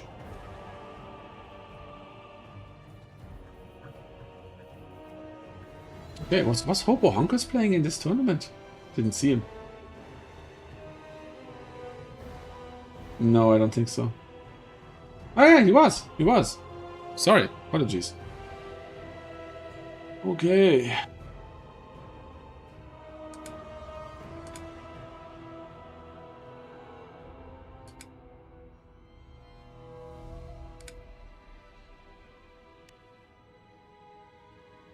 Yeah, they're probably on the break because they still haven't picked.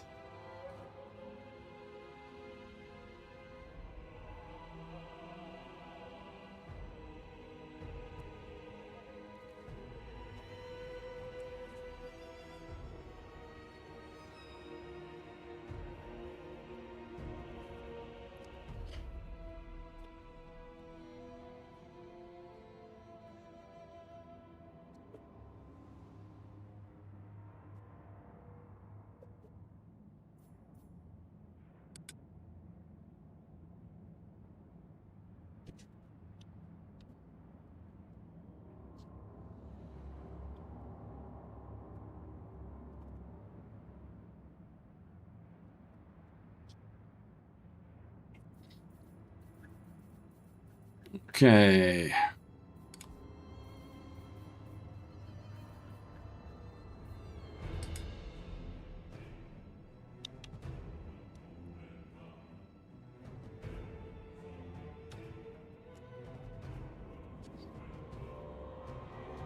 Okay, so Zeblon and Chosen are playing. Chosen won the World Championship in February, the last Domination World Championship that Turin hosted. And I don't think they have a lobby set up yet.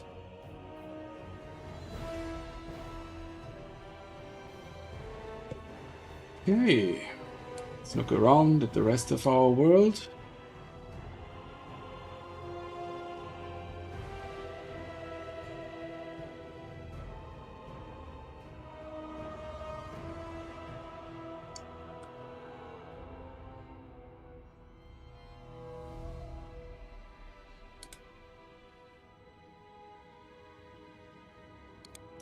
Wonderful, wonderful. Thanks for the new subscriptions. I have 2 new subscribers during this stream.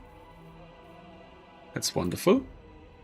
And I'm just going to join Zeblon's lobby real quick and set up the Lockerini. And now they're all safe. Okay, let's see. Let's check the bracket. We're going to see... No, we don't know it yet. They haven't picked their factions yet. Okay. It's always funny when somebody pre-picks a faction in the lobby before the actual picking takes place. You wonder, are they playing mind games? Are they deliberately goading you into doing a counter pick that they can then counter pick?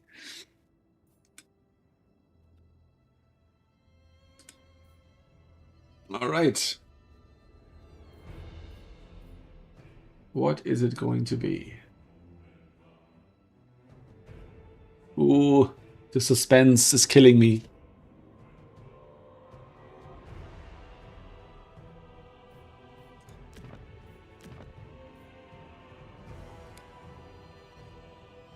Okay, it's Lost Temple of Sotak. The map has been picked, which is a terrible map for Wood Elves, at least. Zeblon has been playing Wood Elves lately, so maybe...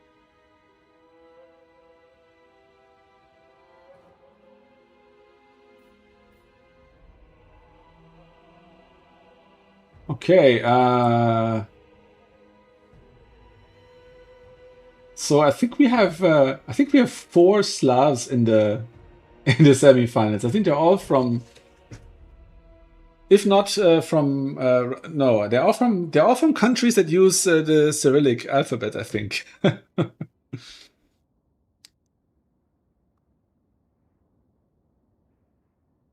Not sure.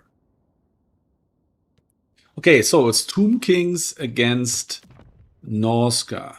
Chosen is Tinkering.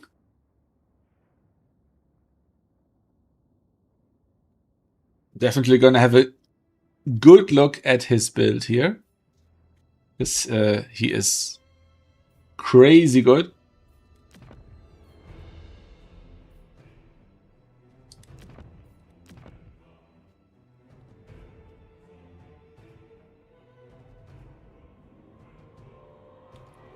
He might, of course, create a super high micro build here that I couldn't, for the life of me, replicate. What's rough, I find, playing Norsca into Tomb Kings is that usually your most powerful tool is the Horseman. And Tomb Kings have just such fantastic counters to Horsemen that can go very badly for you.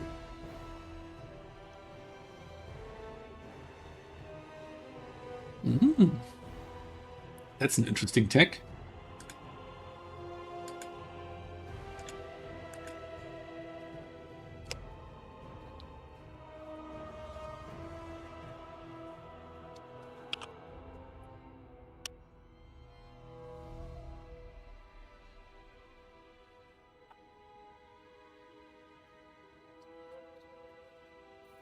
Okay, Tomb Kings almost finished, I would say.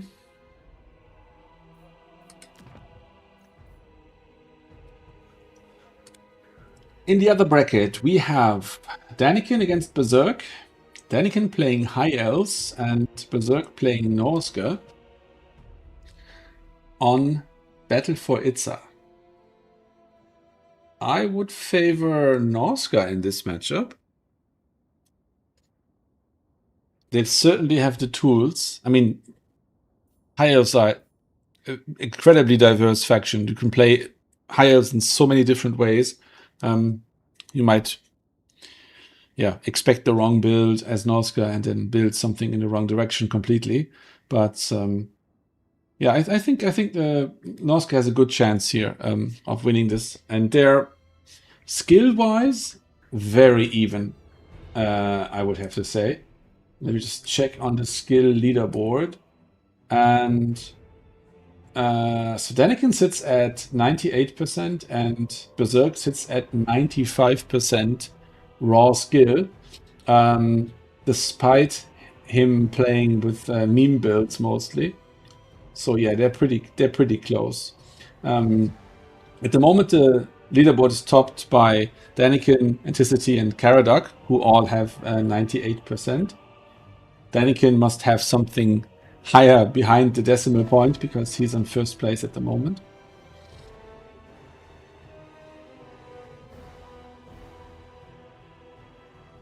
Yeah.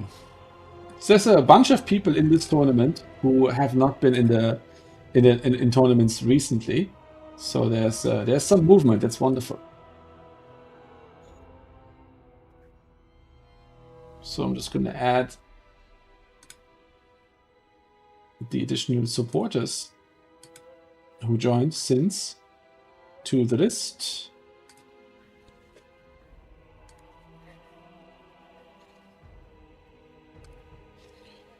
That's Kane.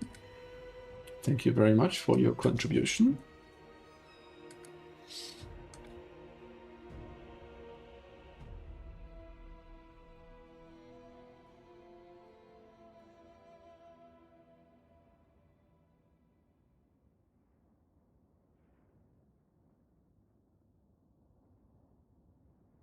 Okay, I think we're about ready here.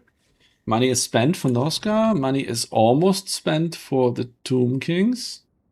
It's going to shuffle around a little bit.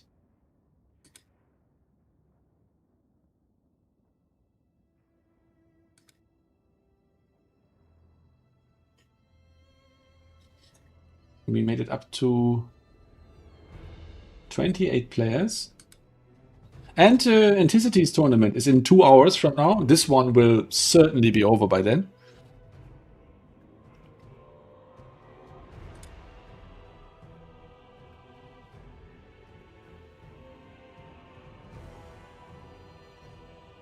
And there's actually 15 players on ladder at the moment. So if anyone on availability on ladder, so if anyone wants to play a few ladder matches, they might just get a match here on ladder as well. Okay, so Chosen remains ready. And The Tomb Kings need one more, I think. Oh, I'm just realizing. Actually, I won this matchup. I was playing in Skulltaker's tournament 2 Sundays ago. In the finals, I made it to the finals. Oh my god!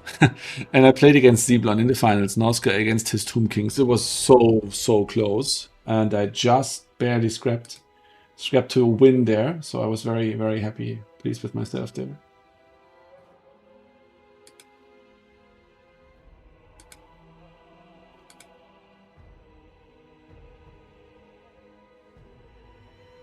Okay.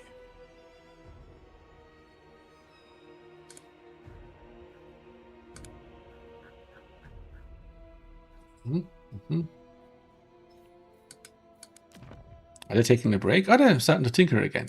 Okay, I'm gonna take a tiny little break here and get a drink, and I'll be right back when the battle starts. Yeah, Noska is favored in most matchups. Let's not beat around the bush. That is true. The way I see it, Slanesh still has the highest model strength of all factions, even without the Kala and the mask. And I think Wood Elves have amazing matchups, but they also have bad matchups. And so does Slanesh. Slanesh has bad matchups. But Norska doesn't really. There isn't really a terrible matchup for Norska. They can always do something. And I think that's why they're so popular, why they have such a strong model strength recently. So I'm just gonna grab a drink real quick. Be right back.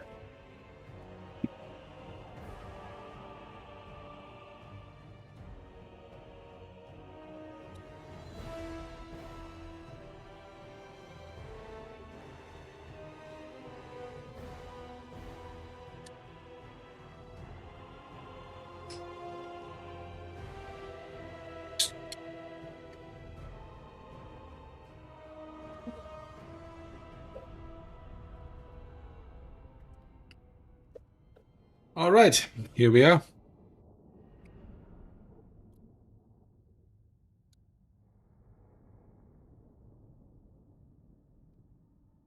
Remove the blocker.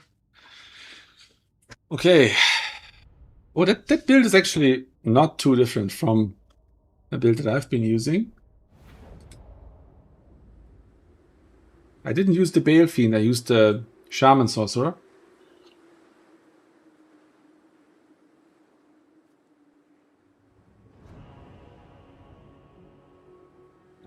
Okay, what do we have? 4 skeleton horsemen archers. What are they called? Horse archers. We have 2 necrotechs on foot. Oh yeah, seriously. And Katep on horseback.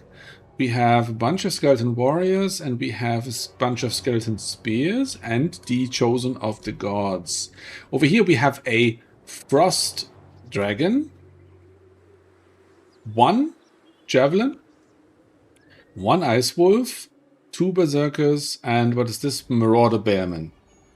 That's a pretty meta build. What isn't so popular is Wulfric and the Bale Fiend, but I've been using this lately as well because it's just nice to have the double burning head, basically, because the Law of Boats is essentially a burning head.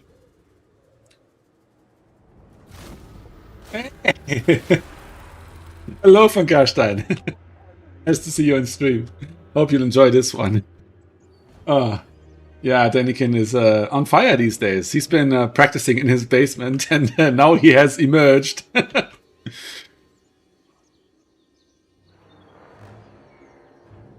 All right, so this point is probably just about going to go to the Tomb Kings before they leave this point. And yeah, it was a very juicy volley, but didn't actually do that much.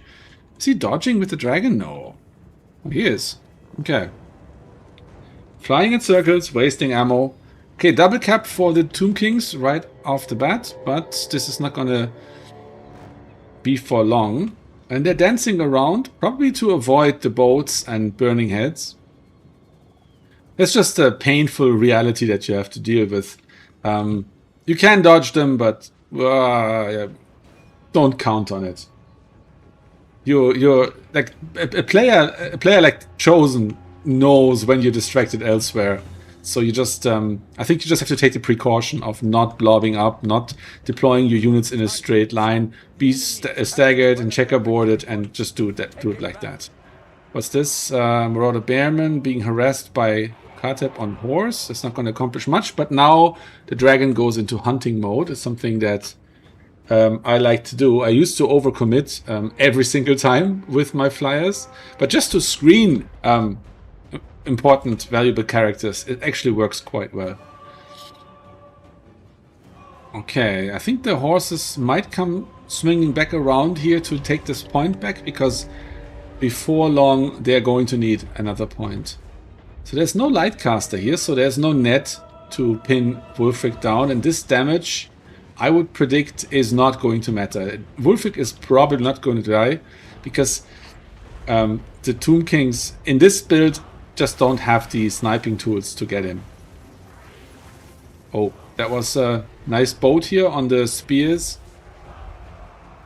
Over here, the Berserkers are obviously gonna take these spearmen to Pound Town in no time at all. Another Berserker coming in for the other unit, and the Skin Wolves here are waiting in the rear to deal with these Ushabti here. The Dragon's probably gonna bolt before the Necrotects take his stats down, but we will see. And yeah, if the Dragon gets stuck there, that would be pretty bad news, but no, doesn't. Okay, over here, no attempt to recapture the point, because he wants to play for value. Over here, the Chosen of the Gods shooting into the Skin Wolves seems to be a pretty good idea. They're taking serious damage. And, oh, Kateb being beaten down by Wulfric. He probably has the Hunter of Champions, yes, activated. And this might be the end for Kateb if the Dragon or Wulfric gives another juicy attack off. Ooh, this is really rough. He's probably spamming cheap spells at this point to get the lower passive healing. And over here, yeah, these 3 units are not going to beat these 2 units. That's absolutely no way. The Skin Wolves are already out of commission. The Necrotects are doing well, but they're not generating too much value here at the moment. This is a wonderful engagement. You want the Ushabti to fight the Bearmen, so that's definitely good. But there's a lot of shooting here in the rear that's probably not going to get through the forest 100%. So there's yeah, some loss in efficiency. And here they're fighting off the point. Ushabti coming in to fight the Berserkers, that's great. But I don't think it's enough to break through here. Value is pretty even. Chosen has 1,145 in the bank. What is the Frost Dragon doing? What is he going to do? Breath attack, maybe? I'm curious. I think Kateb has died? No, he's there. Okay. He has managed. Nice burning head, deleting this skeleton warrior unit, and then just veers off into nothingness. The Ushabti, yeah, getting the beat down on these Berserkers, and this is probably the summon. Yes, that's the summon. But how does he already have a summon? Did I miss something? No idea. Somebody in chat, please tell me how you have a summon before you reach the 3rd point. I'm confused. But this is definitely a summon. I didn't know that there was an ability that summons Ushabti, but maybe there is. Okay, so here we have the Necrotect beating on the Bale Fiend. Here we have Necrotect beating the Berserkers. Here have Berserkers cleaning up the spears. That's not going to go well. Okay, here the Ushabti have defeated the Berserkers, and now they're fighting against these Skin Wolves, and that's not a match the Ushabti want to fight. But they might have enough support here with the spears. Do they crumbling? No, that's not gonna be a winning proposition. But it's still pretty close. The Tomb Kings are slightly ahead. The Skullstorm is great on the Berserkers. They're relatively high value. They have no armor to speak of, 15. So they take really good damage. Unfortunately, the cursed trajectory of the spell didn't do Zeblon too much of a favor here. And I think the Ushabti great bows are mostly blocked here by trees. Yeah, half the projectiles probably get caught there. And yeah, still 400 points value lead. But it seems that... yeah, it seems that he's not getting to the points. There's still enough of Norsca left. 500, 600 points value lead now for the Tomb Kings. Nice breath attack here from the Chaos Frost Dragon. Now he's diving into the Ushabti and probably gonna take them out of commission. And then this point is the only hope for the Tomb Kings. Over here, Chaff and Chaff coming in. Yeah, that's not a good engagement for the Horsemen. And they're also out of ammo mostly, so this is going to be rough. And this is going to be very rough for Khatep if he remains being chased. It's going to take one of the Horse Archers to peel. Decent burning head here. Oh, nice volley into the Berserkers, but not as much damage as I would have expected. And this is good. The Horse Archers are pinning the Frost Dragon. Not going to kill him, not going to do much damage, but at least keeping him away from Khatep. Over here, probably going to be a rear charge into the Berserkers by the Horse Archers. The Necrotect here just died. The other Necrotect is here sitting at half health and doing quite well, reducing the stats of these Bearmen to 9 and 10. And yeah, what's happening here? Slowly but surely there's capture weight for the Tomb Kings. If they pull a few more units through here. Khatep finally died. It's not the end of the world for Tomb Kings. They have decent leadership, and because of the crumbling mechanic, it's half as bad as it is for factions with demonic instability or actual routes. The Balefiend is almost dead, but gets another burning head off. That might bounce off the terrain here, or might go through and actually friendly fire the Bearmen here. And oh yeah, it did friendly fire the Bearmen a little bit, but it did much more damage to the Horse Archers here. Chosen has now overtaken on value by 400 points, which is basically nothing. Considering that there's healing, of course, the Tomb Kings should be ahead.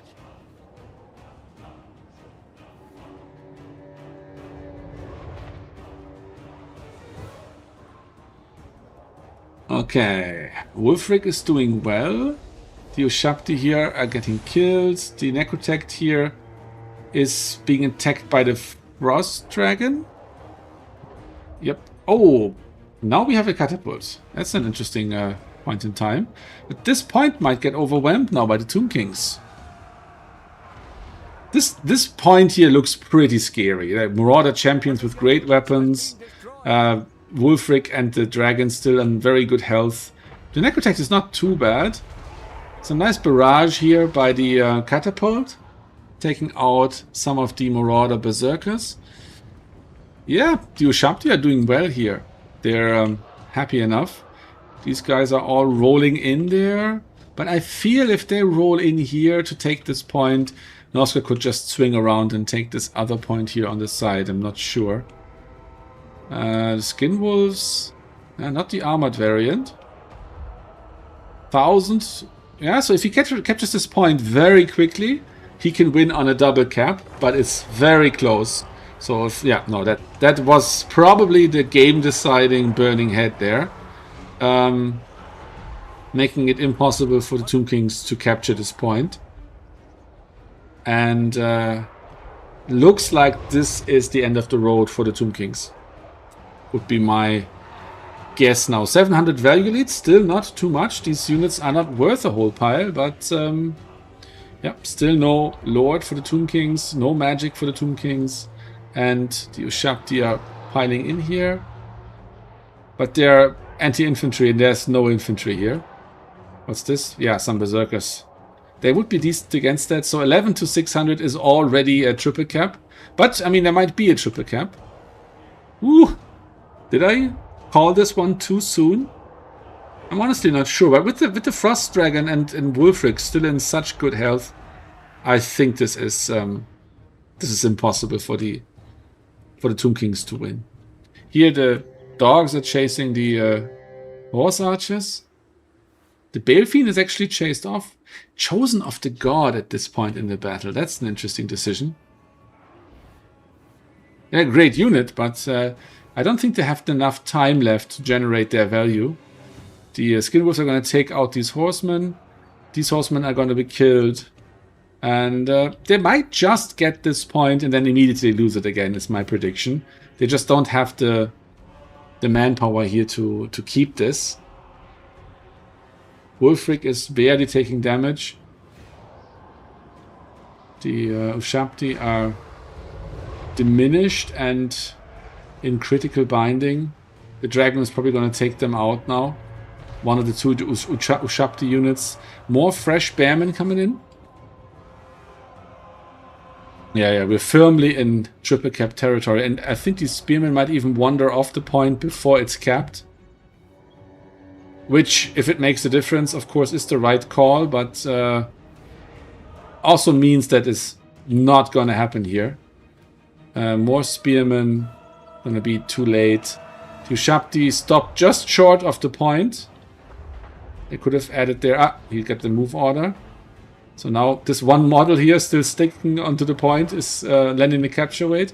But here we have doggos coming out. They might be countered by the horsemen though, so that's not too bad. But over here, I think without necrotects, this is just going to end up in a mass crumble. And let's see, dogs probably gonna rout here. Yeah, these three units are going to take apart the horsemen for sure. Nice barrage into the dogs. Yeah, very good SE micro on the Norscan side. Good build by Chosen. I like that.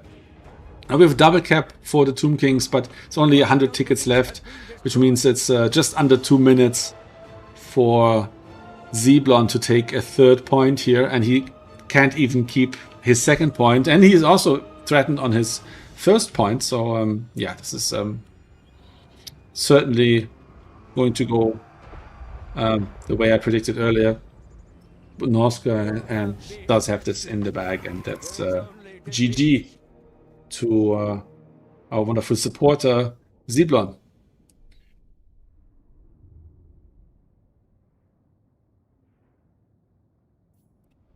Okay. Decent value on Khatep. Nothing on the Necrotects. Okay, Chosen of the Gods did all right, but on 2 summons you want to see a higher value on them. He was okay. He was good. He cooked. The dragon. Nice. Paid for himself 1.5 times over. The javelins were taken out too quickly, but the berserkers did well. This guy never got summoned.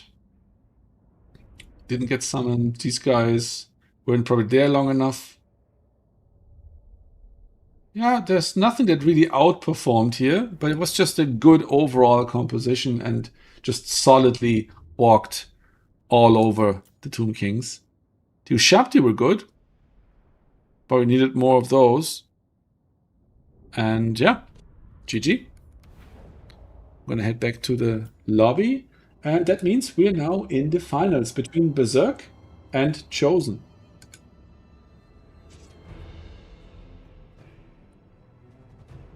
I haven't talked to Chosen in a while.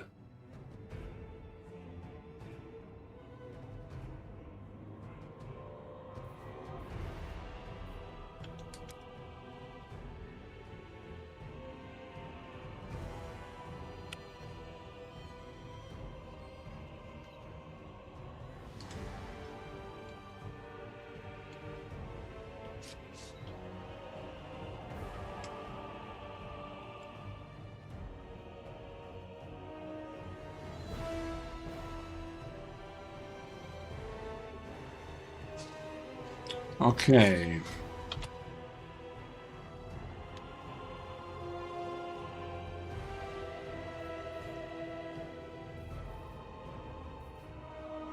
Now let's see. Berserk against Chosen, so it's VM against VM for the final, and it's only 22:18 in local time, so that means we've only been at this for 2 hours and 20 minutes.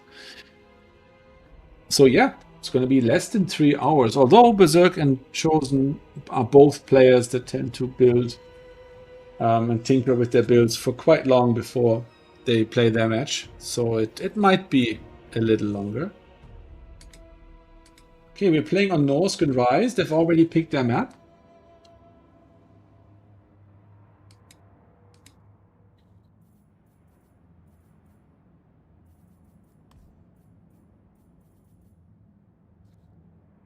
And Berserk has already sent me his code.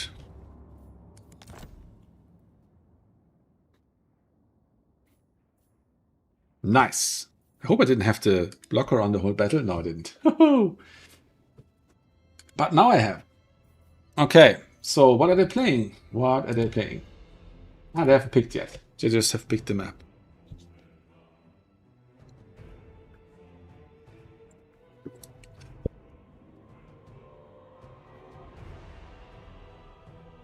Ah, we have the factions. Okay, we have Kislev against Lizardman.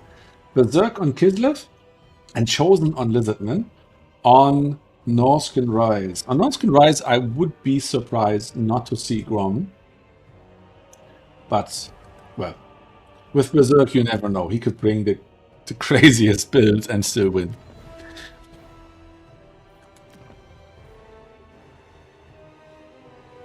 Okay. Exciting times.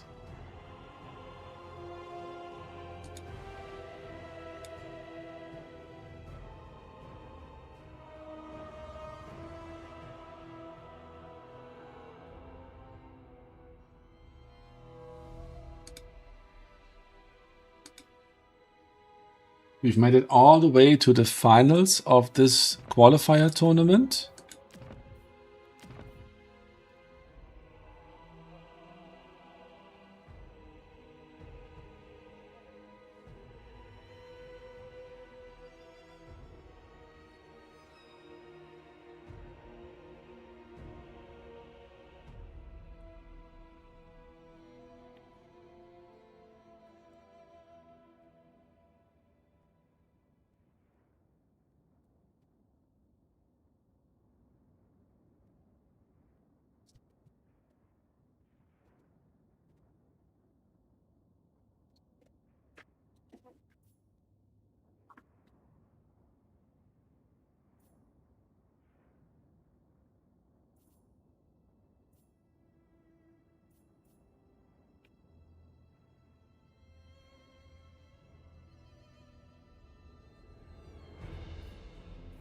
Mm-hmm.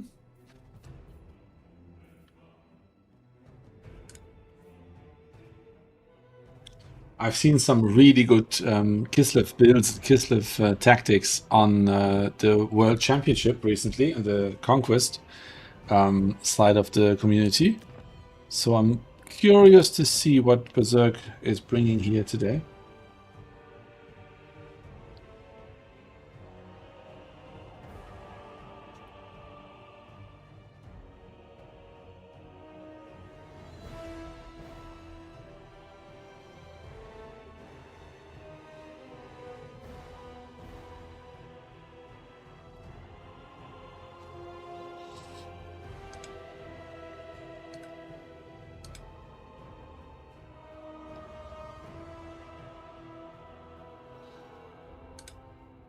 Nice.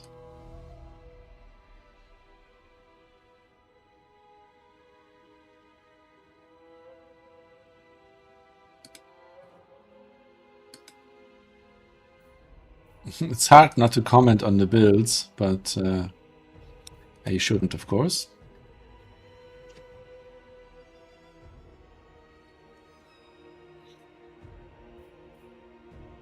Okay, Berserk.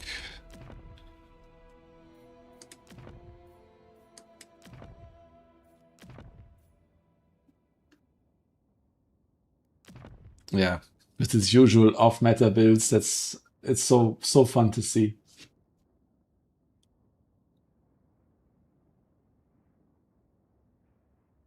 Very nice to see. We have almost 1,000 views today on this one.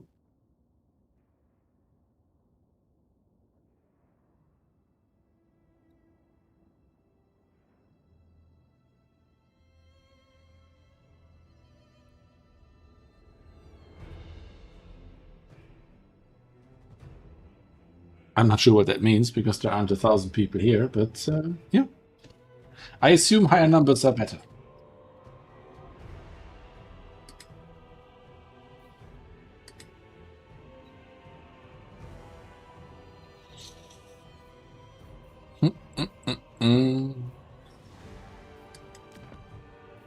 Looks like Berserk is almost finished. And so's Chosen. Oh, Berserk seems to be finished now. Spent all the money at least.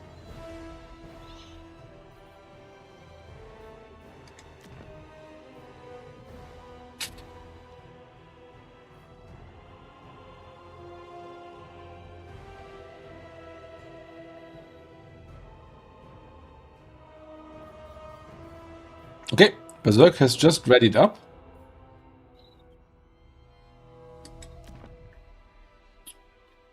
And Chosen doesn't have much left, so...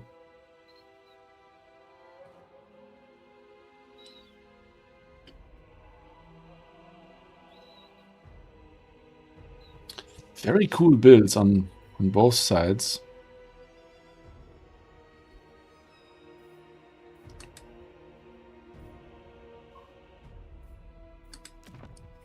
Okay, Berserk is confirmed, and it's only a matter of time until Chosen readies up here.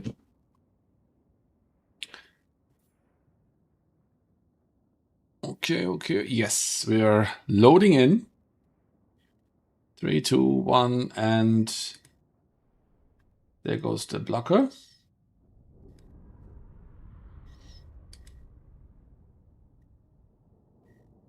All right.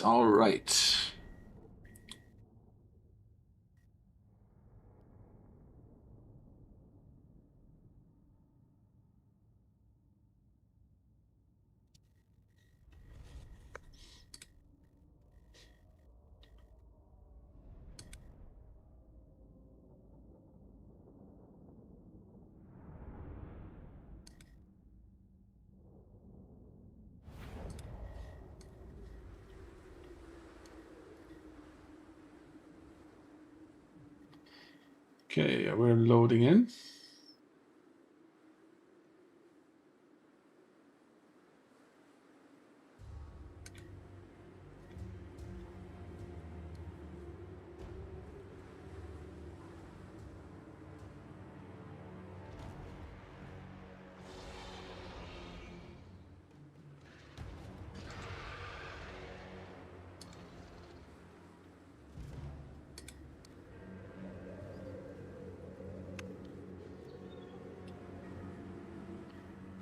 Okay, here we go.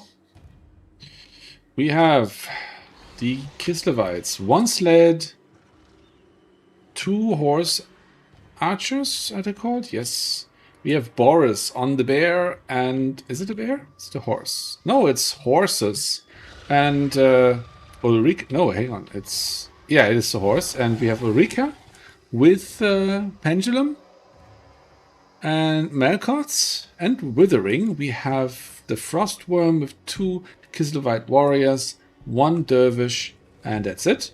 Over here we have a Slun Mage of Metal with every spell known to man, it looks.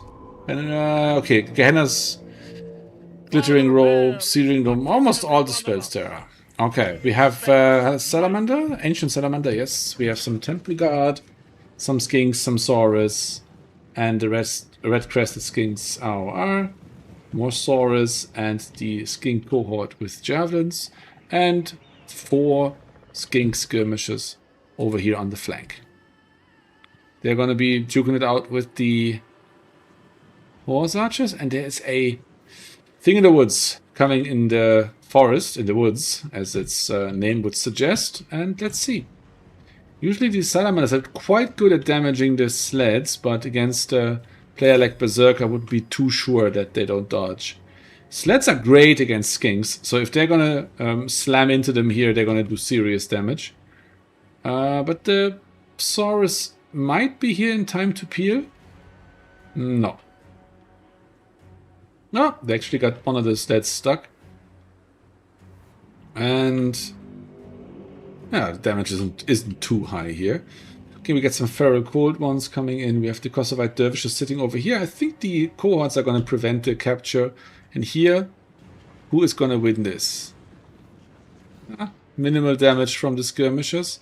The cold one riders might not want to be here.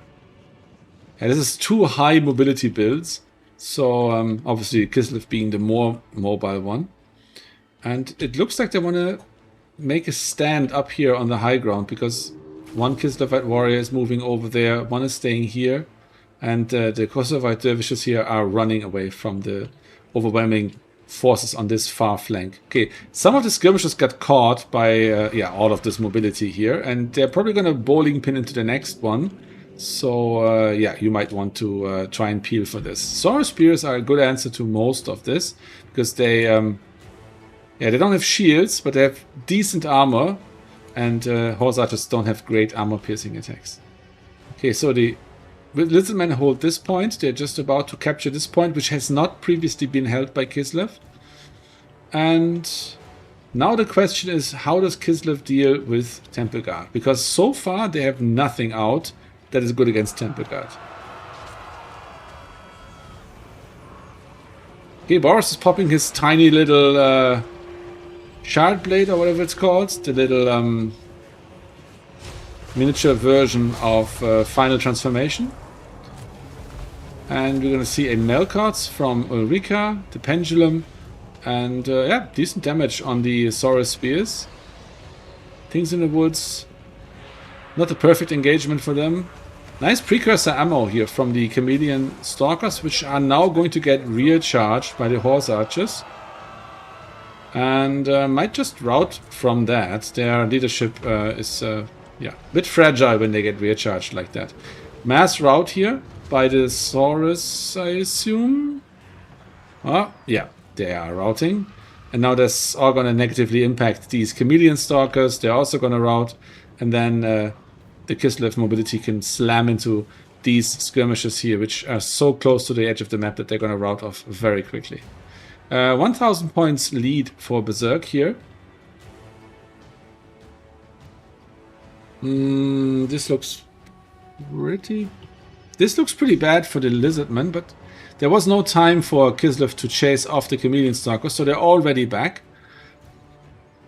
These guys are going to break though in a moment. And over here it looks like the Lizardmen have the upper hand for sure. So it's not over, it's just not looking great on the one flank there. The Kislevite warriors, they were over-chasing a bit. I was just going to say they're over-chasing, but they're now pulling back onto the point to just sit there and make sure it doesn't fall into the lizard hands. The last of the skirmishers is broken here. The Saurus spears come back, the Chameleon Stalkers come back, but I would say both of these together cannot beat the single Kislevite warrior, especially because even a dervish adding to the mix would decide this for Kislev. So this point up here is safe for now. And this is a pretty strong force coming in. The Frostworm and Boris, excellent fighters, anti-infantry on the things in the woods, and Ulrika is a wonderful all-rounder. She's a decent in melee, has good magic, and her ability, Scalandia's Fall, is amazing. I really like that. Where is it? Here, with the blinded effect, the same thing that the Vambraces of the Sun on the Necrotects actually do. And that combined with the fact that she has Enfeebling Foe as well. I mean, she doesn't here, but you could put it on her. And the ability to give any opponent that she hits minus 48 on melee attack and melee defense, that's pretty cool. I really like that. Okay, over here we have a Searing Doom by the Metalcaster, taking out the Horse Archers and severely damaging the things in the woods.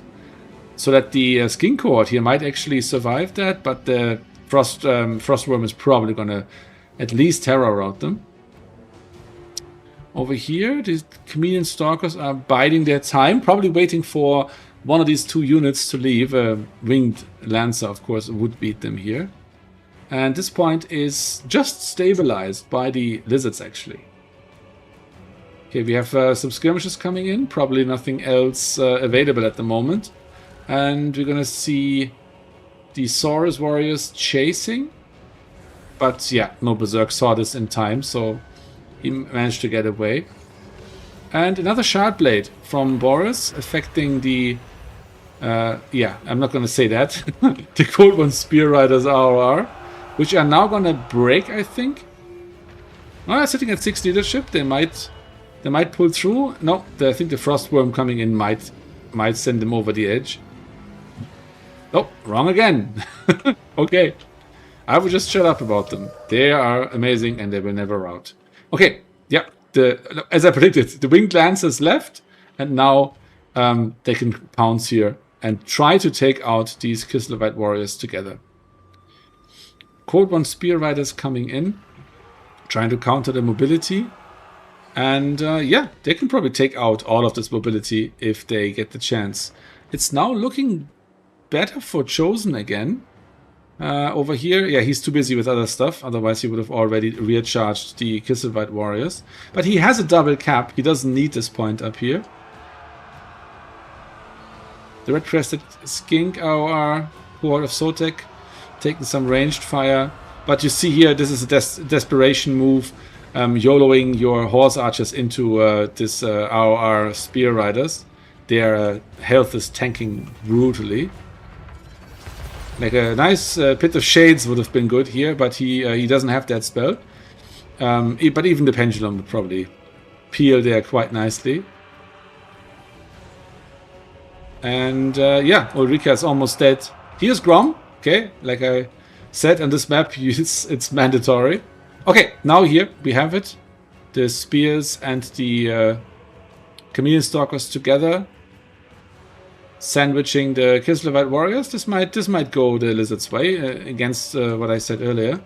And it looks like a triple cap. Okay. Kislev, Armored Cossars. Ooh, look at this. Almost full health, and they're already procced there by our blood. That is not a good sign. Quite well. The Temple Guard on half health. Certainly more than you want them to be in Kislev's place. Over here we have more dervishes, and now we have the shotgun Streltsy coming out. Boydinov's Brawlers. I think... no, I was going to say that Grom should have probably been out earlier. Certainly should have been out earlier, but maybe not from the start, because in the beginning the Lizardmen didn't actually have anything worth shooting out. Except for maybe the Ancient Salamander, but a single entity on extreme range is probably a bit too easy to dodge for a player of Chosen's caliber. Boris is about to die, and I think that would seal the fate for the Kislevite forces here. We have a triple cap now for the Lizardmen. They're going to hit 1,050 before we see anything close to 600 on Kislev. So this is probably... maybe the Horse Archers can peel for Boris by sacrificing themselves. But then these... Yeah. It was not going to happen.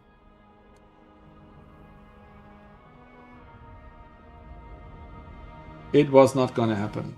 Alright, so that's the win for Chosen. Chosen won this tournament, not the first one this season, and certainly not the first one on my side. He has been on a bit of a hiatus, but I think he has tournament wins under his belt already. Yeah, 2 already. So this is the 3rd, putting him in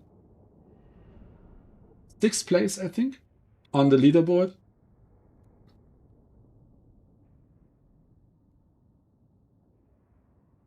And yeah, that's the finals. That's this tournament. Let's see. yeah, we had a total of 28 players. I think 2 of which didn't actually play. 3. So 25 played in this tournament. That's wonderful. Good numbers. So a quick look at the value. Pretty good.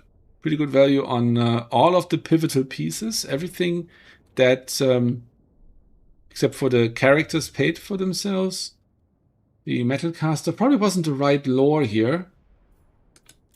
Didn't see so many great Searing Dooms.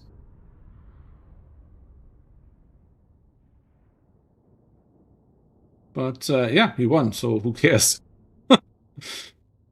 Nice value on the Spear Riders. They paid for themselves. And the normal Cold One Riders also paid for themselves. And yeah, that was a tournament. 6 rounds. 3 rounds of Balanced Liechtenstein and 3 rounds in the playoffs, top 8. I kind of like this format. It's kind of a hybrid format. 8 players get to move on to the playoffs. And yeah, the best one takes the win in the end. So congratulations to Chosen, who won this tournament, on Lisbon in the end. And yeah, that's the end of the tournament. I'm just going to reiterate one more time. I'm working on the next phase for Risotto's arena. And that means that I'm going to add 2v2 in a competitive form, Conquest, and Siege battles, which wonderfully coincides with the Siege rework. And I'm planning to do all that by release. And in order to get that done in time, I want to get some support from devs. And in order to do that, I will raise some funds. We're already halfway there. I think 46% last time I checked of the goal have been reached. And yeah, so if you want to see Conquest 2v2 on the side, or just want to support the server costs or whatever, then just feel free to contribute on the Ko-fi. I'm going to add it to the description of this video. And yeah, thanks for watching. Have a wonderful time. Have a good night or good day wherever you are, what time it is in your time zone. And we're now going to play the intro as the outro because it's awesome. Thanks, Manlum, for making it. See you guys.